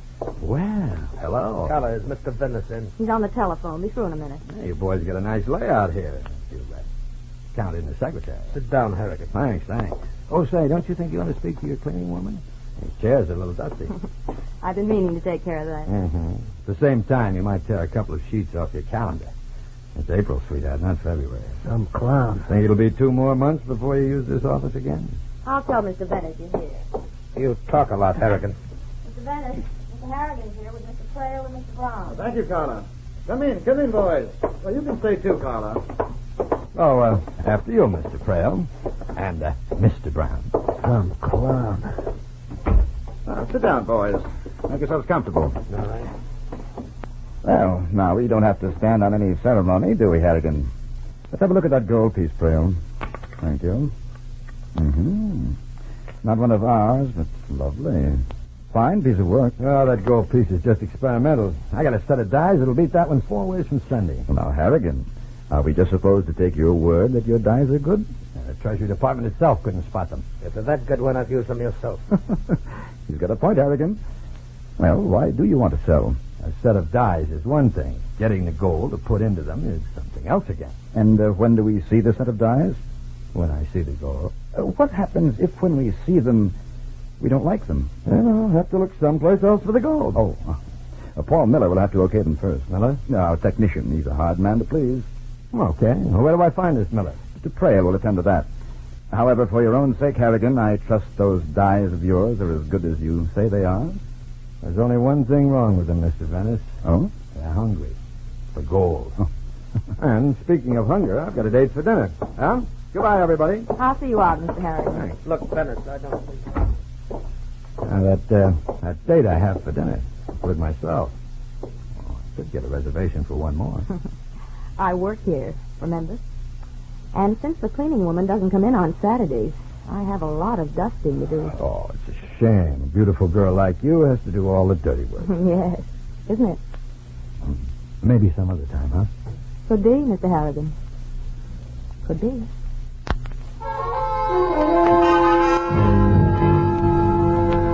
I had to shake my head to clear Carl out of my mind. This was no time to mouse around with a beautiful blonde.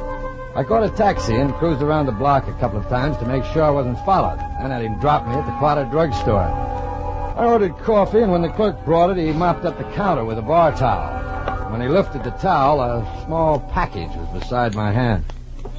The chief had them flown out. Those dyes were made by Anton Bauman. They're the best dyes ever captured by the department. Any luck so far? I've met a mug, a college graduate, a super salesman, and a beautiful girl. Maybe they'll lead me to the boss. Now pass the sugar, will you? Sure. Green? Thanks. Oh, by the way, they've got a fake office at 72 Spring Street. 72 Spring Street. Got it. And tell Greg to get me all he can on a Paul Miller. He's an engraver. Paul Miller? Yeah, I'm seeing him today. These dyes have to meet with his approval, whatever that means. Greg would like you to report here once a day, if you can. So would I. But if I don't, you better order a new boy and flowers.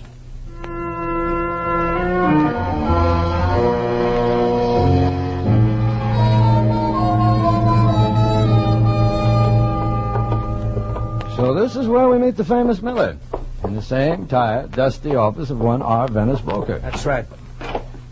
Miller, this is Harrigan. Come in, all of you.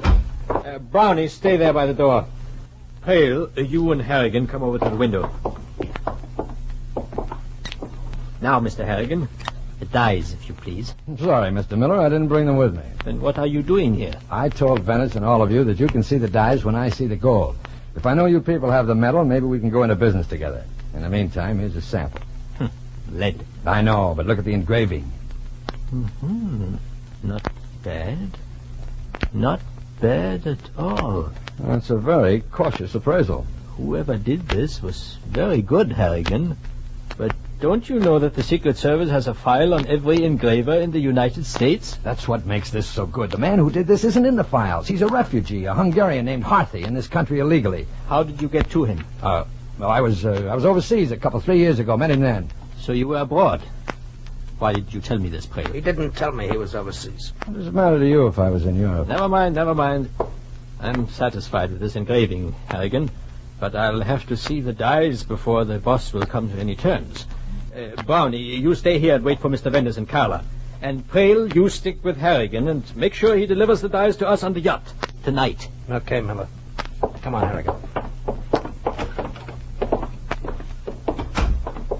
Real smart boy, Miller. Yes. Now, let me see. I bring the dyes to a boat somewhere? We bring the dyes. Oh. Prale. Yes. How am I going to get the dyes with you hanging on to me all the time? What? Answer, I can't. So?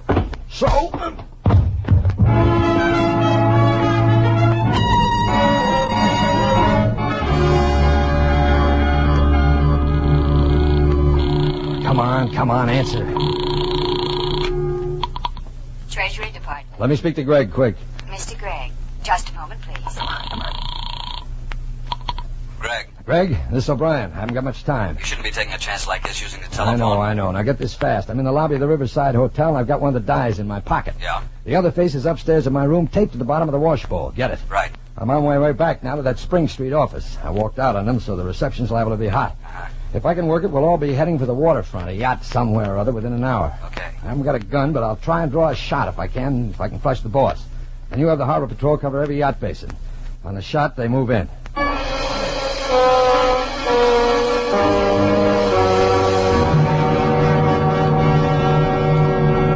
You're an idiot, Prale. Look, Mr. Venice, everybody had a look at him, passed on him. How was I going to know he was planning to hang one on me? He must be a T-man. We're in trouble. Even if he is a T-man, he's got nothing on us. Why worry? He got close. Can't Prale take care of that? Yes. Prale, find this Harrigan. You won't have far to look. Huh?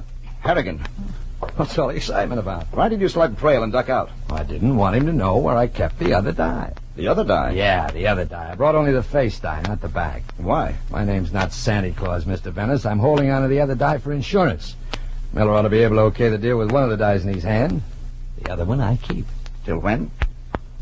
Until I see the boss and make a deal. Look, I'm the boss. No. You're too much out in the open. Besides, you take orders. I told you... Mr. Venice. Yes. Miller liked the sample. Let's show Miller the die. Then let Harrigan meet the boss. Oh, yeah, maybe you're right. Miller mentioned the yacht. Yes, he's down there now. And the boss should be there, too. Now, suppose we all go to the yacht, just as soon as it gets dark.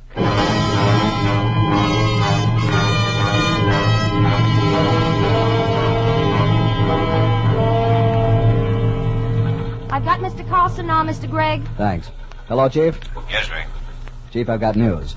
O'Brien got the dies and is meeting the head of the ring tonight aboard a yacht somewhere. Good work. But I've got news for you. The department had a time tracking Miller. No federal record. They finally dug up something in a small town down south. Local indictment. But get this. Miller worked with Bauman. Miller and Bauman? Then that means... That means he'd spot O'Brien's die immediately as a Bauman job. Get in touch with O'Brien. He's got to leave Los Angeles right away. He's got to break off contact with the gang. Right, Chief. I'll get right on it. Yeah. Smith, take 2 cars and head for San Pedro waterfront. O'Brien's walking into a trap. If I can't contact him at his hotel, it means he's heading for the beach with that crew right now. If you hear any shooting, head for it. I'm going to try to find O'Brien and stop him before it's too late.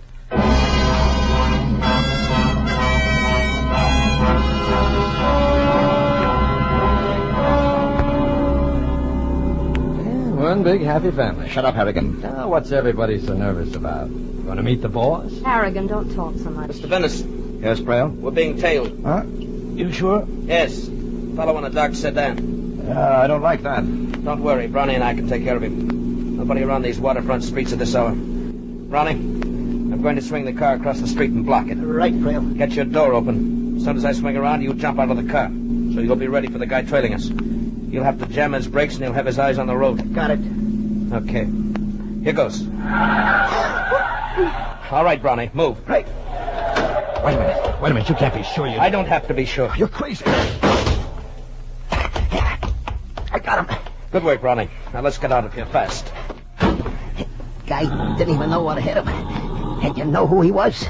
Local boy, Mr. Venice. Hangs around a treasury office. A T-man. Right then, I stopped enjoying the ride. Greg had been a good man. He died in the public service. A nice epitaph, but I'd make it up for him. I'd make it up.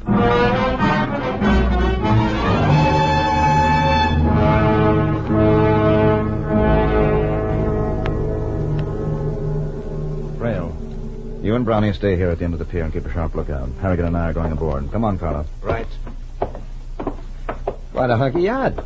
Smart place for a coining layout. Do I get to see the boss when I get aboard? You'll see him when it's time. Oh, pardon me. I got carried away. Okay, up on deck, Harrigan. All right. Now give me the die. I thought Miller was going to look at it. He's down below. I'll take it to him. You'd better hurry, Mr. Venice. The boss doesn't like this kind of a setup. It'll only take Miller 2 minutes under a microscope. I'll bring him back with me if there's anything wrong. You know, Harrigan, if those dies are good, we might talk some more about that dinner date. I was beginning to get it. It was a neat setup. A yacht they could move around while they worked. Gold coins. Against the law here, but not overseas. Say, in Europe. The black market, maybe. Sure, that was it. They'd pay 12 times the face value to get their hands on gold coins issued by the United States. And they got their gold from the jewelry stores, the cheap way. Minted the stuff aboard this tub and meant their foreign contacts at sea. It all figured. Harrigan. Harrigan, you're a bright boy. We might all get along real well. Especially you and me, huh? Yeah. Miller's finished his examination. He said he'd be right up. Oh, good. I'd like to get this deal set. The young lady here and I are building some plans to sell them real. Miller, what's that gun for? The dice. The dice Harrigan gave us. Huh? They were made by Bauman. Now, wait a minute. I know these dice like the back of my hand. I was with Bauman when he made them. And Bauman's been in jail for years. Federal jail. All his engraved dice were taken with him. That means... Harrigan's a T-man. Harrigan's a plan. Shoot, Miller, shoot! Oh, no. What? This gun is not for Harrigan. Venice told me about killing the T-man when he brought on the die. I've always told you I don't like killing. I've always told you. Don't be a fool, Miller. You're in this as deep as we are. For counterfeiting, yes, but not for murder. I'm leaving.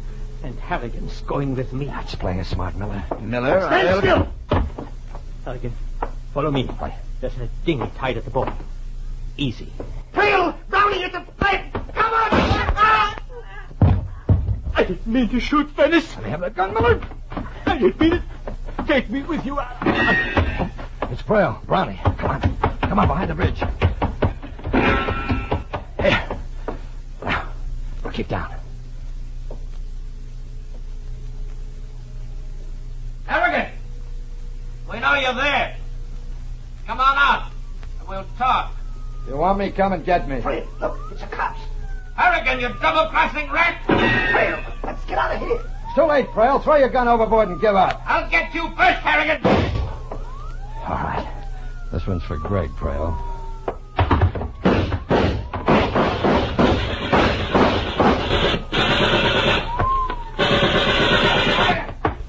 Over here. Here. You okay? Yeah. Well, you got here just the right time. Thanks to Greg, poor guy. Before they got him, he told us you'd be aboard a yacht down here. We moved as soon as we could locate the shot. Good work, good. You didn't hit the girl, too, did you? Girl? I didn't see any girl. Tell him about me, Harrigan. You'll tell him about me, won't you? Yeah, I'll tell him about you, Miller. We take this guy, too? Yeah. But Harrigan, let me explain. But what was this about a girl? She must be down in the cabin. You wait for me.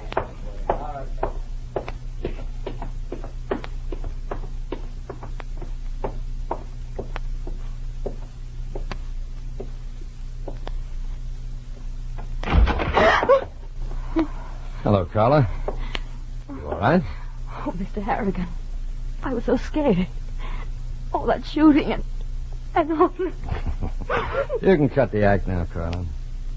What do you mean? Oh, I've had a hunch about you all along.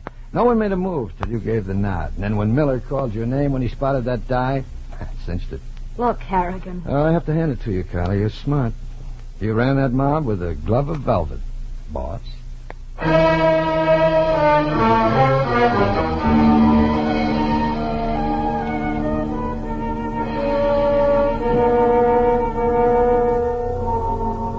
I left her with the officer and his men, and as I walked along the now deserted pier, I suddenly thought of an exotic flower I'd once seen in the tropics. A parasitic flower that thrived on death and decay. Beautiful, but rotten clear through.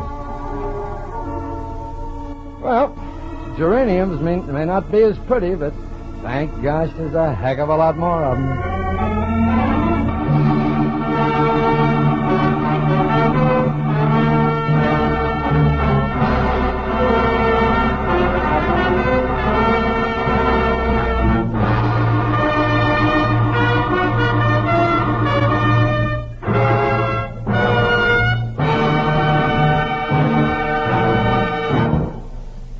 T-Man, starring Dennis O'Keefe, is produced and directed by Norman MacDonald, with special music composed and conducted by Richard Orant. This is CBS, the Columbia Broadcasting System.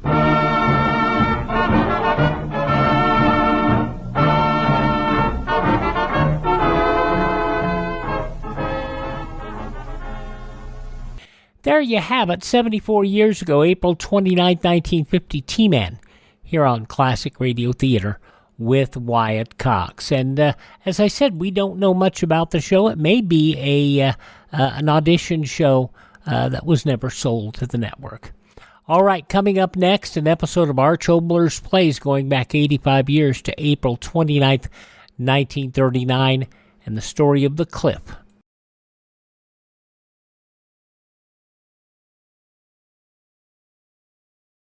Listen and learn through civil defense. This is Johnny Cash. I'd like all of you to remember that America can withstand enemy attack if we support the emergency plans of our community and learn to help ourselves. Make sure you're prepared.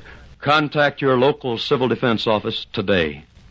Thank you, Johnny. Now on Classic Radio Theater with Wyatt Cox, an episode of Arch Obler's Plays, The Cliff. This episode goes back 85 years to April 29th, 1939.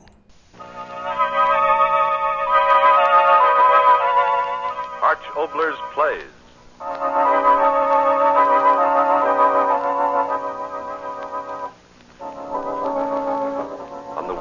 tonight, we bring you a story whispered in the night.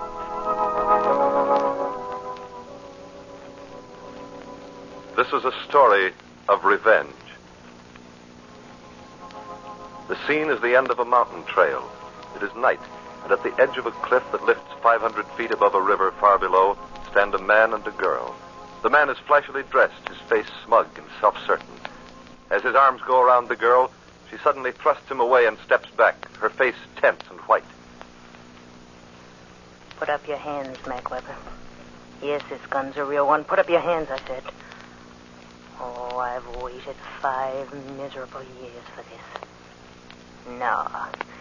This isn't a hold-up, Mac Weber. I don't want your money. I'll tell you what I want. I want to see you step off the edge of this cliff. Yes, that's what I said. I want to see you walk off into nothing.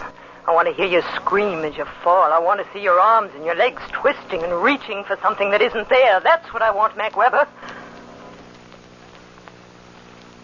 So you think I'm joking?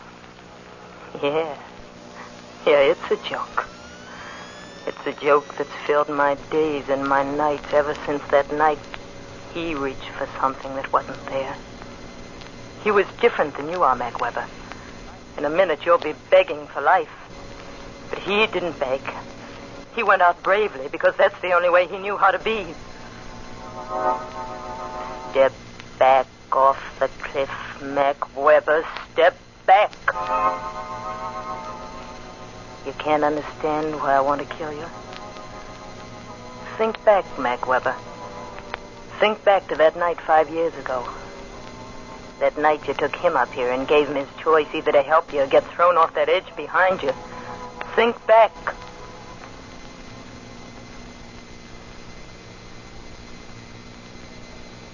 Scared, kid? I know, Mr. Weber. Why should I be afraid? Oh, I don't know.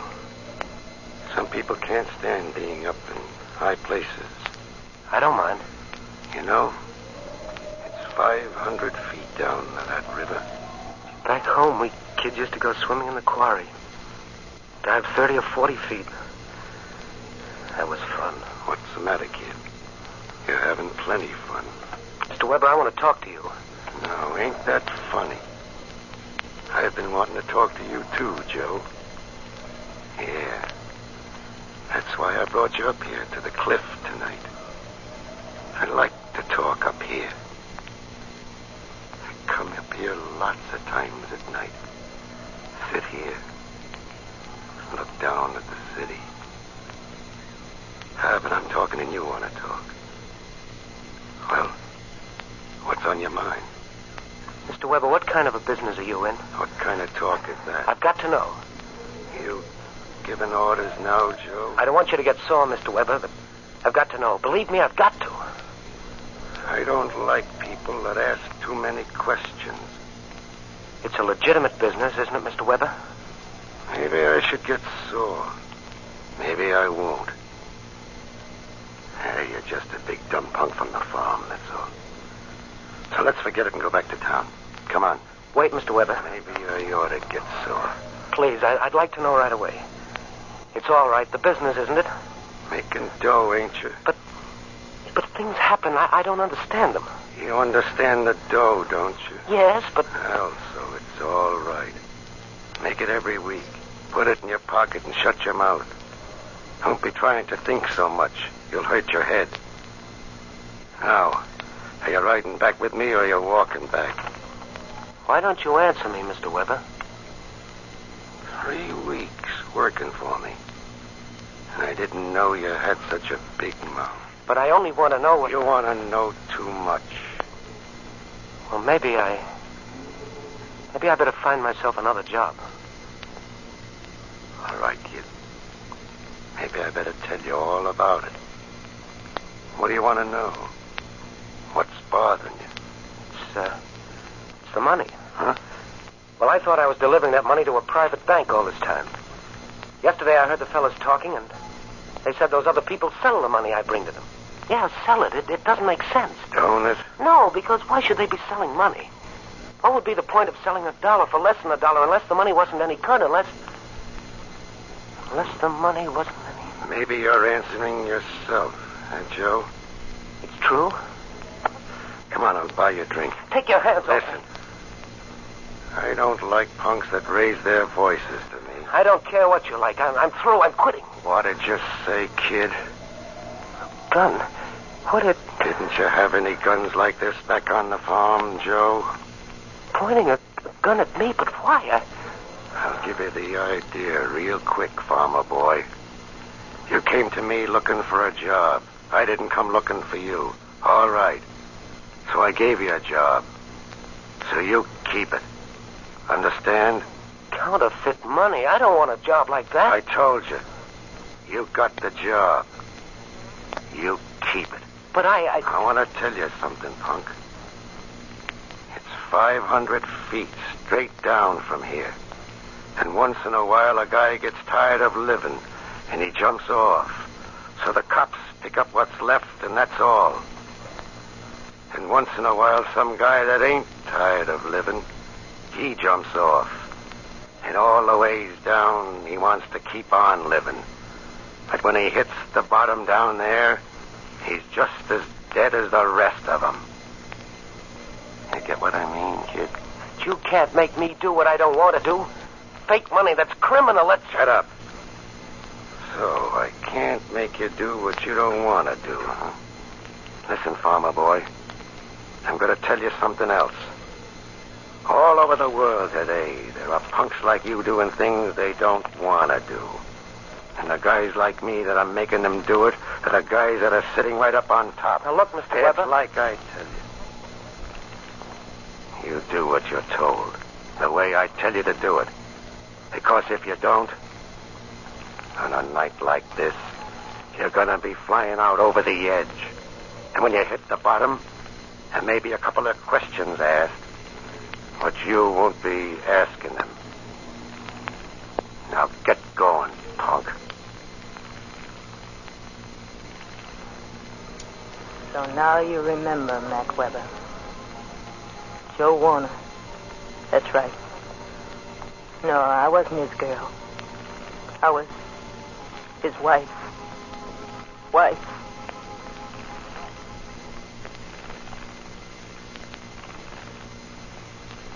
Joe. Can't sleep? No. Why?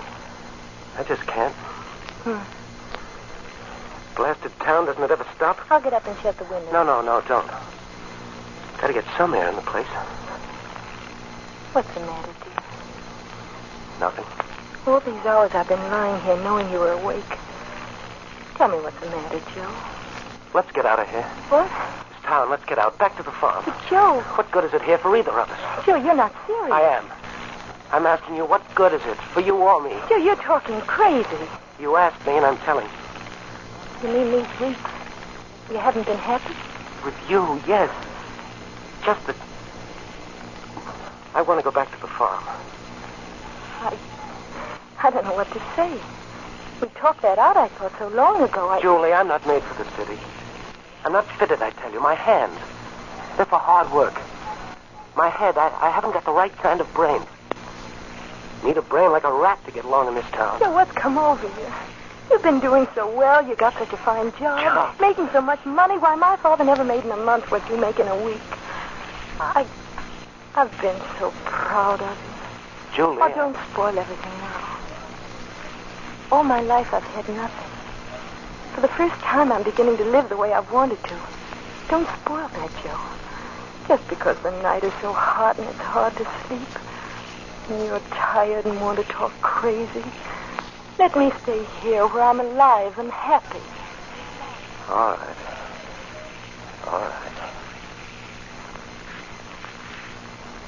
He wanted me to be happy.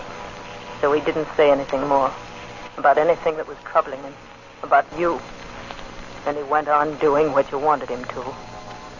Until that night. Remember that night, Mac Weber?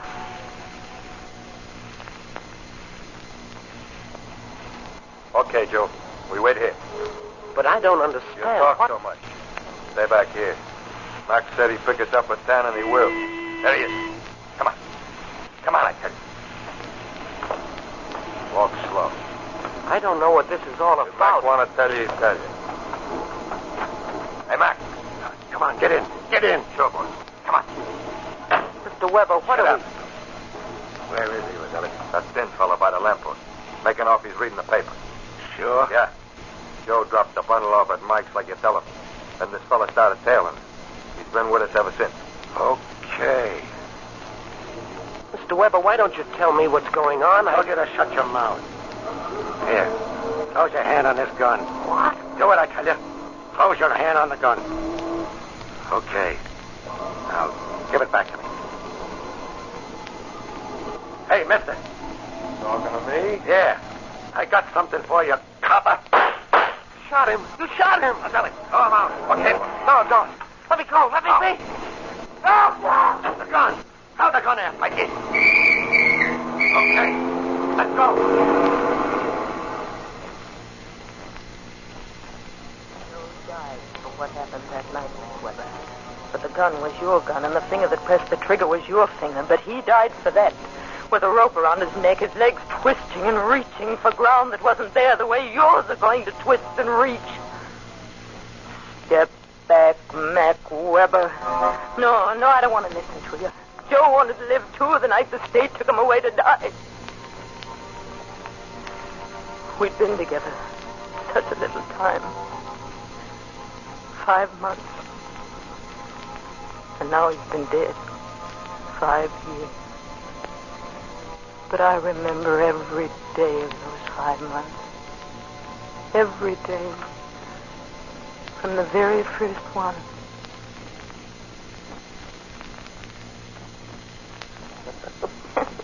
You sound happy. What do you think? Oh, I think the sun's warm, the grass is soft, and the bride never had a bluer sky. Bride. Darling. I love you, Julie. Mrs. Warner. Mrs. Warner. What? I was just thinking of Reverend Wilson. His collar was so tight. I want to hold you. Joe, everybody's watching. Everybody? There's a whole row of crows on the fence wire over there. Oh, let them watch.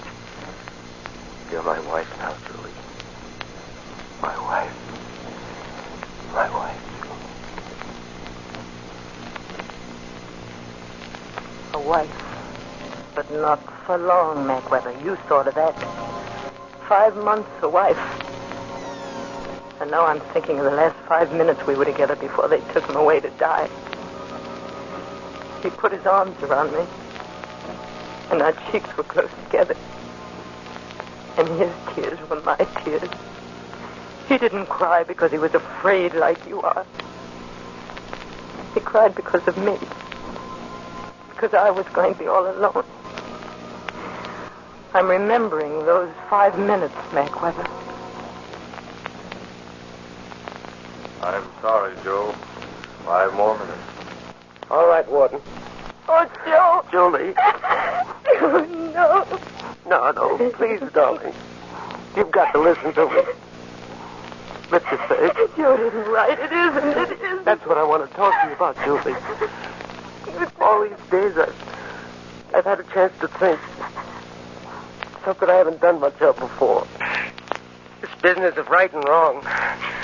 I used to tear my hands open on the wall yelling about justice, justice. Oh, Joe. No. Listen to me without tears, Julie. I want you to understand the way I've figured things out. I've figured out that in life, things just happen.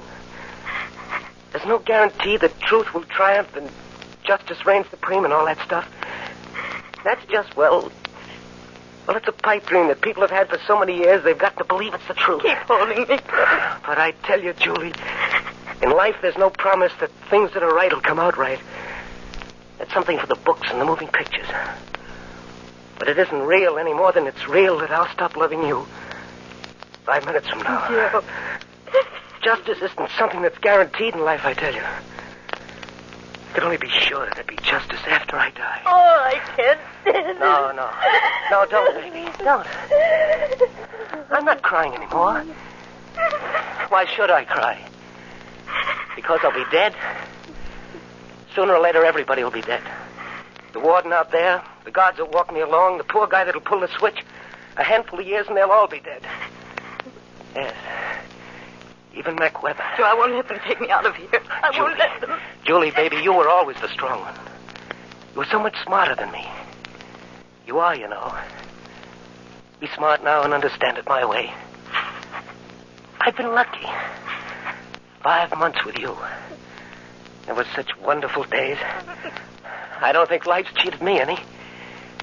But there are guys here in death row that haven't had more than a few hours when they were really happy. Really happy, like you and I were. This place, the city, the whole world's filled with plain, ordinary people who've never really been happy. Never. Cry for them, Julie. Not for me.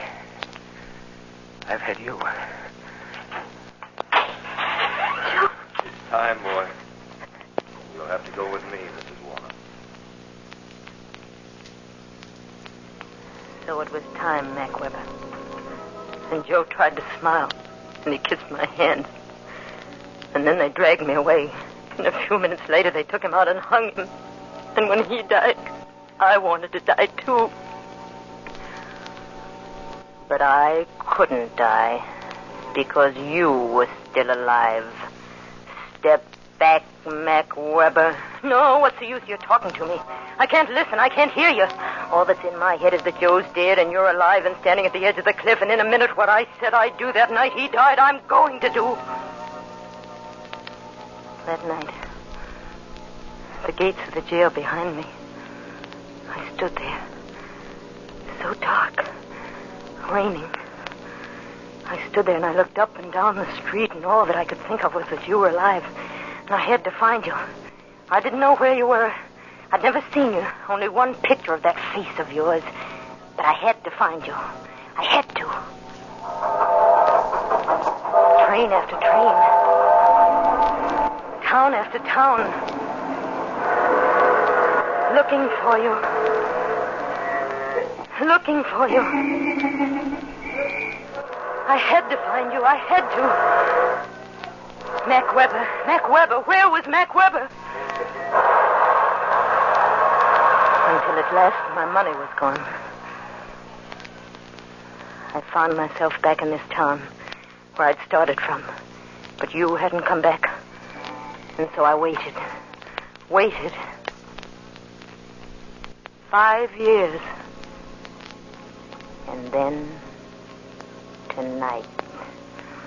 I'd gone to Molly so many times because they told me it was your money that paid for her place. And so I went again and again, hoping, until tonight.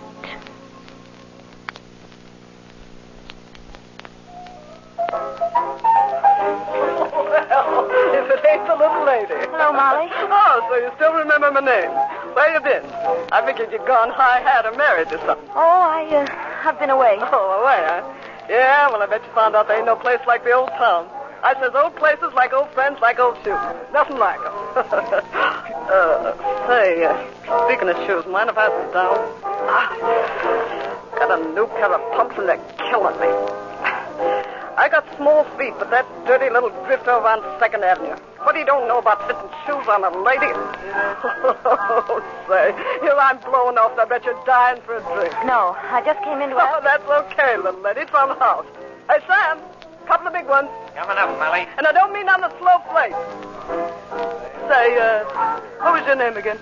Julie. Oh, yeah. Boy, have I got a fit.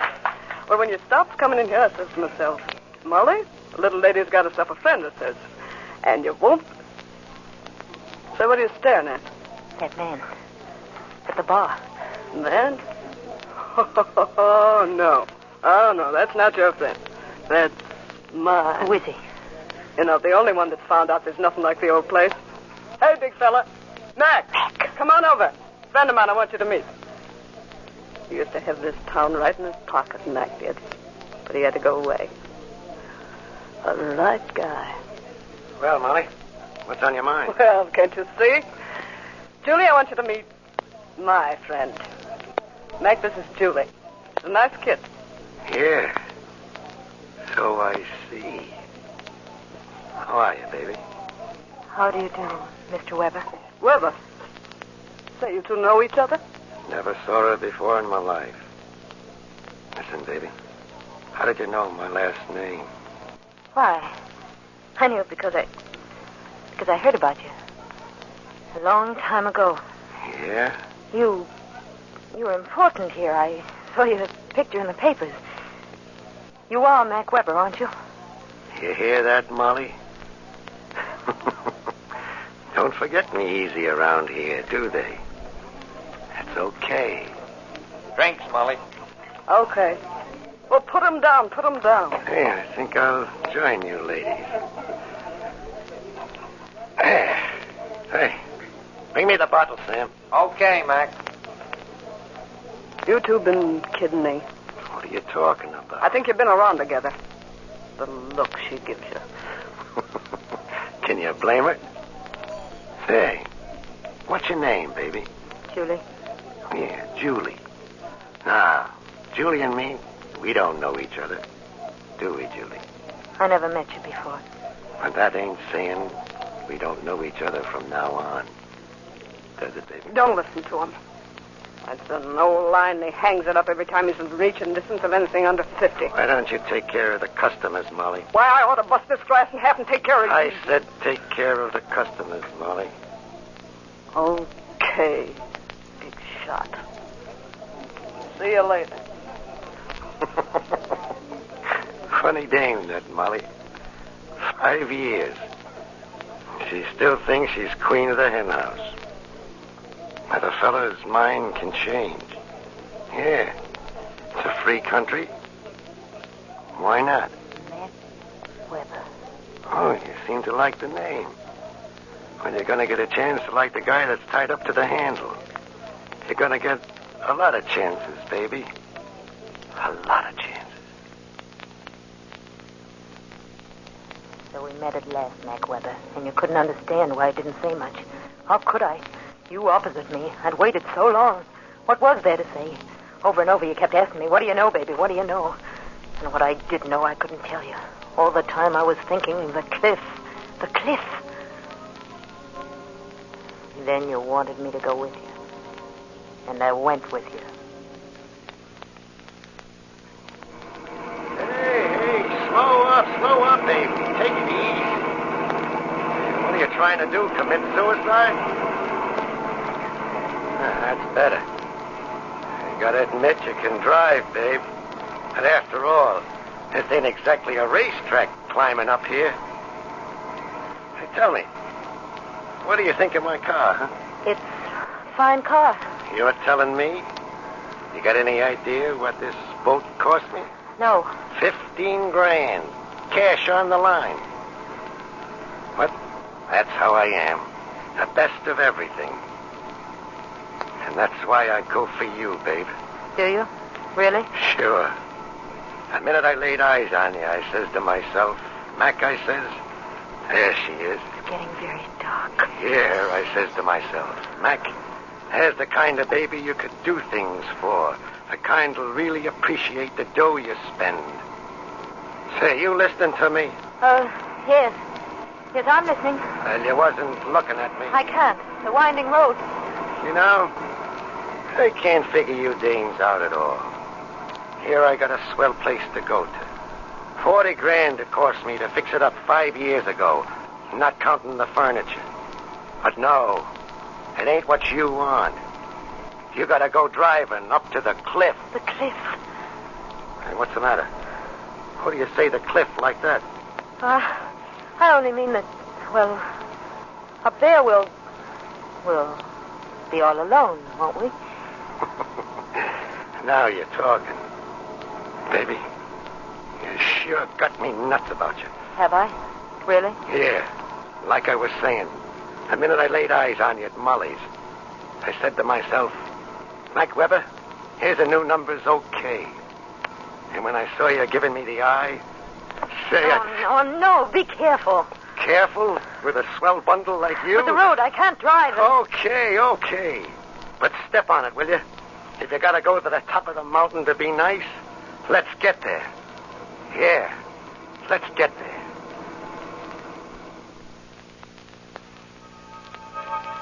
No, you You're here, Mac Weber, and you're going to die.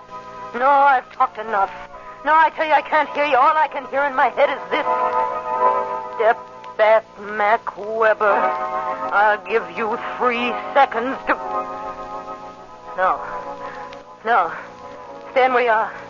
Don't come closer. I'll shoot you. I swear I will. I'll shoot you.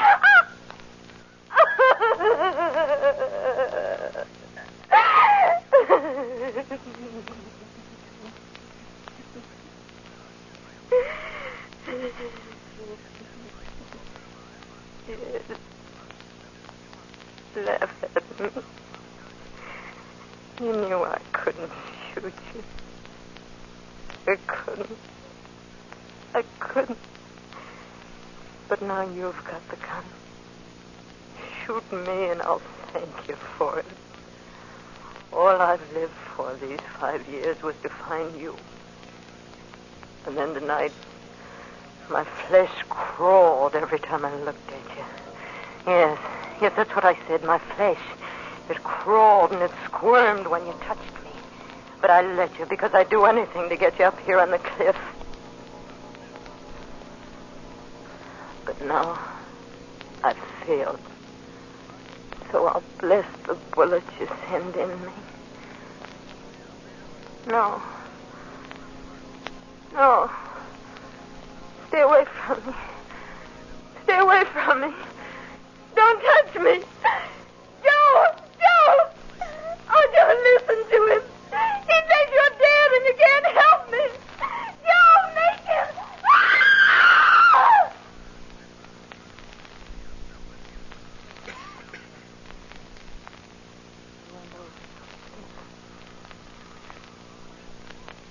500 feet down. Oh, Joe. My dearest. I saw you. It was your hand that pushed him over. It was your hand.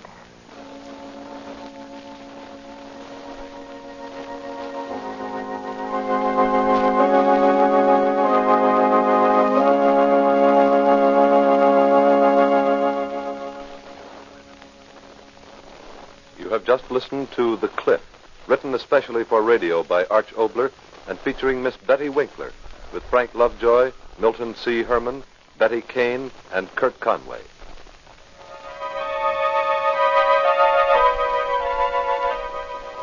Arch Obler's Plays.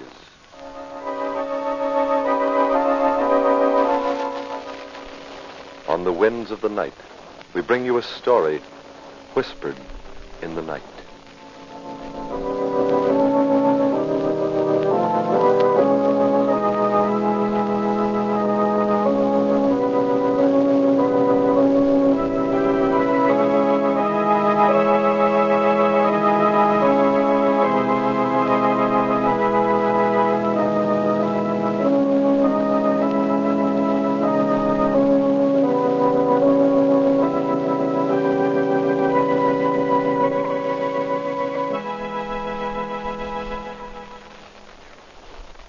Arch Obler's Plays are presentations of the National Broadcasting Company, RCA Building, Radio City, New York.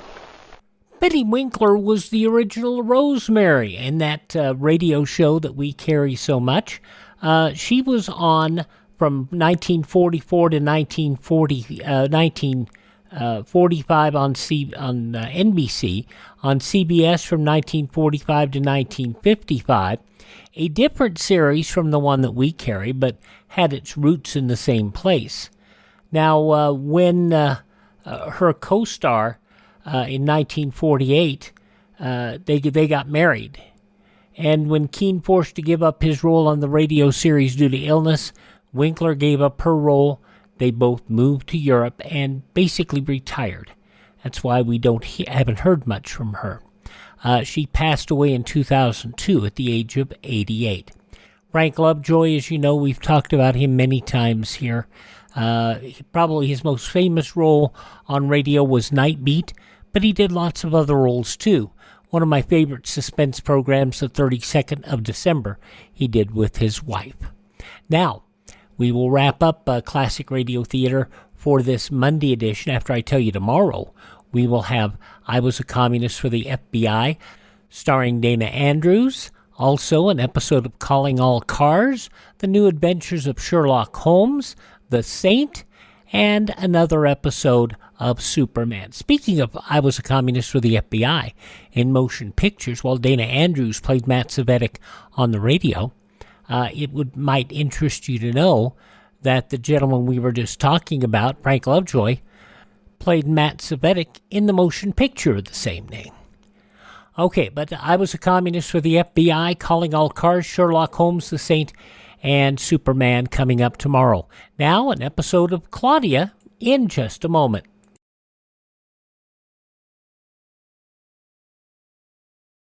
Civil defense is common sense. This is Joni James. After nuclear attack, radioactive fallout will be a potential threat to every living thing. You can't hear or smell or taste fallout. Often you can't see it, so you must take shelter and stay there until told it's safe to leave. More information on civil defense at civildefensemuseum.org. Let's wrap up today's program after I ask you to come visit us at classicradio.stream. Now an episode of Claudia from 76 years ago, April 29th, 1948. Your Coca-Cola bottler presents Claudia, based on the famous play and novels by Rose Franken. Brought to you, transcribed Monday through Friday, by your friendly neighbor who bottles Coca-Cola. Relax, and while you're listening, refresh yourself. Have a Coke. And now, Claudia.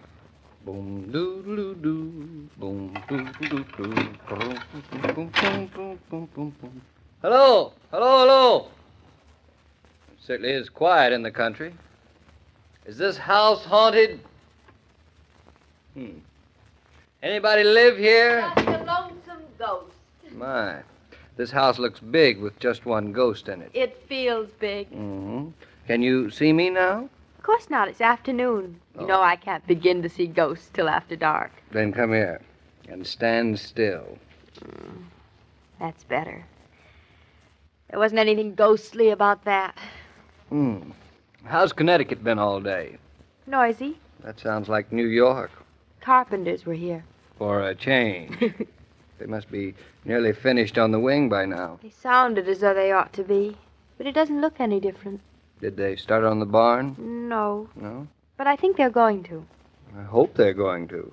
It's all in the estimate. Oh, I'm glad some things turned out like the estimate. Well, wait a minute. We're very lucky with the way the rebuilding is going. Oh, yes. Usually, things don't turn out the way you expect them to at all. Don't I know it? Especially when it comes to old houses. Seriously. Don't you think we've done remarkably well so far? Have we, David? Now look at this dining room. I have been looking at it all day long. Now, the bay window, for instance. This is the nicest time of day for the view, isn't it? Yes, it is a wonderful view.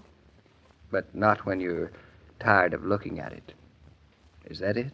Me? Tired of it? Oh, David, no, I don't mean that. I know, darling. Come here. Sit on my lap. That's a nice invitation. Did you talk to Mama on the phone? I did, this morning. I talked to her, too, in New York. She is coming back here tomorrow, isn't she? You bet she's coming back. She didn't need much coaxing. She's taking the 2:00 train. So late? It's a long day up here by yourself in the country, isn't it? Oh, I wasn't all by myself. The carpenters were here, remember? You know, it's funny, David, but when you listen to hammers and saws long enough, they sound as though they're trying to say something. You must have been pretty lonely up here all day. Peter was here. The new handyman with the half-wit? Yep. He must have been very fascinating to talk to. Very. He doesn't say hardly anything at all. Well, does he do anything? He looks for things. Oh. You know, I don't think he's exactly what we need on this farm. Oh, we need so many things on this farm. But you are not to drive around getting the things we need, remember? Remember what Dr. Rowland said? Oh, just because Dr. Rowland said to be careful. I don't have to be a mushroom. Dr. Rowland is one of the best specialists in New York. Well, if he were really good, he'd know I'm going to have a boy. He's good enough for me. And you are to do exactly what he says. All right, I'll just sit here in the rocking chair and twiddle my thumbs all day long. You get tired of that, I'll loan you mine. You can twiddle them. Thank you. Give them to me right now. Tomorrow you can talk to Mama. She'll be back tomorrow. And she'll go away again. Darling, I know it's pretty quiet here now, but wait until the farm's really going. Oh, I can't wait. You'll be sorry you were in such a hurry. When we have cows and vegetables and chickens and a baby, no, you'll be so busy you won't know where the day goes. I won't be sorry. Don't worry. Now, come on, off my lap. I'm going up and wash off some of that New York dust. Goodbye, darling. Goodbye, darling. I'll be right down. David, there's a car in the driveway. We have visitors. David? Can you see who it is from the window upstairs? All right. I'm coming. Hello, Mrs. Norton. Bertha, why, it's you. How wonderful. Well, hello, Mrs. Norton. Bertha and Fritz. Well, what are you doing up here? What a wonderful surprise. Mrs. Norton, it is so good to see you. Wait till David comes down and sees you. He'll just... Oh, please come in. Sit down. How is Mr. Norton? He is all right? He's wonderful. You and Bertha, you look fine. Fritz is a little spindly, but he's all right. Oh, please, Bertha, I'm fine. Fritz, Mrs. Norton, is she not looking beautiful since she lives in the country? Oh, of course, it's the wonderful fresh air. And the baby. Oh, with a farm like this, everybody smiles. Oh, it's been months since we saw you. 2.5 weeks only. Oh? It feels like months sometimes. Well, it looks like you and Mr. Norton must have worked very hard. Do you really think so? But of course. Wait, I'll show you. This is the dining room. Oh, in the kitchen. Yes. A fine kitchen. Oh, the house, it is very charming. And so old. It is not like in America. And the land, Bertha. You saw the land? You do think it's good land, Fritz? I mean, really good? I took some of the soil in my hand when I got out from the car. It is rich soil. Here, fine crops will grow. But we haven't done anything with it yet. You are impatient, Mrs. Norton. The farm is slow, Mrs. Norton. You cannot do all in 1 week or 1 month, or in one life even. Fritz knows. He had a little farm once. We would like someday again a little farm. Yeah, when our rich uncle dies, we'll have a farm. He's not even born yet, our rich uncle. Well, here we are just standing around. Don't you want to sit down? Well, we only just say hello, and then we have to go. Carl, Fritz's brother-in-law, drives the car. He must go. He has business near. Oh, no. That is how we happen to drop in. Oh, but you'll have to wait until Mr. Norton comes down. Oh, Bertha, it's so good to see you. It's so very good. We have missed you. And your mother? She's here? No, Bertha. Mama went back to New York. Oh, I'm sorry. But she's coming back tomorrow. Oh, that's good. You will be glad she's here. Very glad. You have perhaps someone every day to help with the house? Well, no, not yet. We haven't been able to find the right person. Then all day you are alone? Maybe you better tell me what it's like in New York. It is as when you were there, only not so nice anymore. Oh, everybody's dressed for spring now. It must be exciting to see them. I do not know everybody. It is not so exciting when one is there, not like here. Here in New York, we know the spring only because we read it in the newspapers. I bet it's lots quieter in the apartment house now that we've gone. Quieter? I guess it is quieter a little. I do not like it quieter. Oh, nobody brings Great Danes in the elevator, and other people's cats don't fall down coal holes. Also, no one to smile at us every day. When you get older, smiles, they are very important. Fritz, smiles are always important for everybody. Go see if Carl cannot wait with the car. Oh, Fritz, of course he will. You make him. Mr. Norton would never forgive me if you went without seeing him. Oh, I'll try. Maybe Carl can take care of his business and come back again in an hour. Of course he can. Come on, Bertha, let's go outside with Fritz. There's so much I want to show you. And so much I want to see. I'll be right back. I'll speak to Carl. Bertha, now tell me honestly, do you really like the house? This house, Mrs. Norton? Yes. This is a good house. It gives you its blessing. That's a lovely thing to say, Bertha. And you have done so much since you've been here. Oh, there's so much we want to do. And the baby. Just 2 months more. So now you must be careful, very careful. Oh, I am. Well, it's all arranged. Carl will be coming back in an hour. Oh, wonderful. Now I want you to see all the farm. Oh, that I should like very much. First, I'll go back to the house and get Mr. Norton. Mrs. Norton, be careful how you walk. It's getting dark. David, come on down. I've got a surprise for you. Mrs. Norton, watch out. Fritz, she fell. Bertha, come quick. Mrs. Norton shouldn't have run. She should be careful. I'll hold her. You loosen her collar. Norton. Mrs. Norton. Oh, she opens her eyes. Gott sei Dank. What happened? Oh, it's nothing serious. You fell, Mrs. Norton. Oh. But you're all right now. All right, it's all right. Bertha, she fainted too sometimes. I fainted? Shh. It is natural. Fritz, we must take her inside. Well, hello there. And if it isn't Fritz and Bertha, coming all the way up here to surprise us, and me in the shower. Mr. Norton... Here, what's happened? Claudia, what's wrong? It's nothing. Mrs. Norton, she fell down. A little faint, only. Claudia, darling, are you all right? Of course I'm all right. Wasn't I silly to fall down? I was in such a hurry to see you. You were running?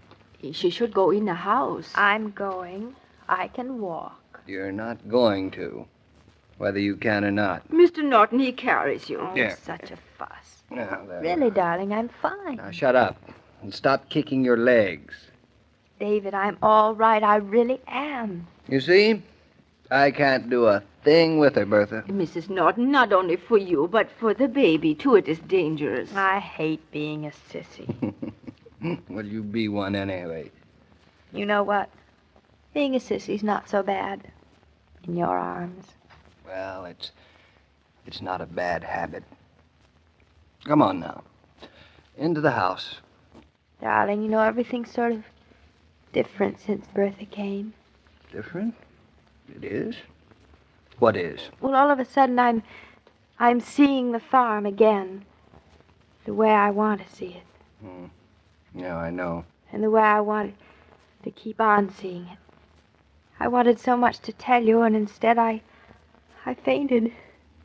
Well, in a way, I'm glad you did. Mr. Norton, Fritz, he must go back to New York in an hour, but we have been talking. If you like, and do not mind, I stay to help until Mrs. Norton's mama comes. Bertha, you leave Fritz tonight and stay with us? Yes, if you need me, and do not mind. Mind? Mind? I should say not, Bertha. As a matter of fact, I wish I dared ask you to stay. Oh, Bertha, David and I would love you to stay because, in a way, tonight you've brought the farm back to us. Dum da la la la la la la.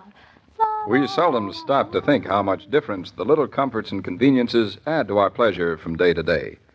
For instance, next time you're marketing and you pause for an ice-cold drink at the Coca-Cola counter, think how nice it is to be able to enjoy the pause that refreshes right in the store where you're shopping.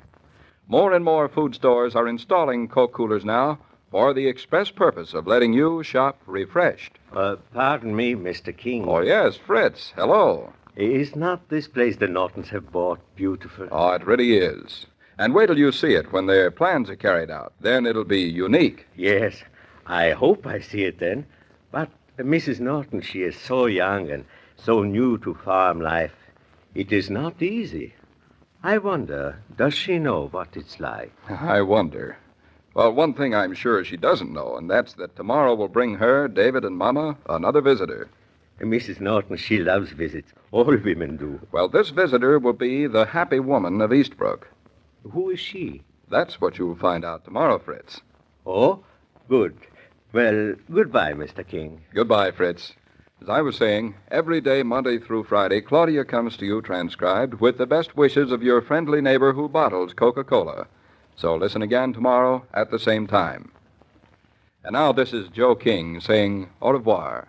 And remember, whoever you are, whatever you do, wherever you may be, when you think of refreshment, think of Coca-Cola. For Coca-Cola makes any pause the pause that refreshes. And ice-cold Coca-Cola is everywhere. This broadcast of Claudia was supervised and directed by William Brown Maloney. And now here's a word from your friendly neighbor who bottles Coca-Cola. And no, I'm not your Coca-Cola man. I'm going to tell you that was Claudia from 76 years ago, April 29th, 1948, here on Classic Radio Theater with Wyatt Cox. Visit us for more crime and Superman tomorrow, and we will have for you also other good stuff. Visit us at classicradio.stream. For Classic Radio Theater, I'm Wyatt Cox.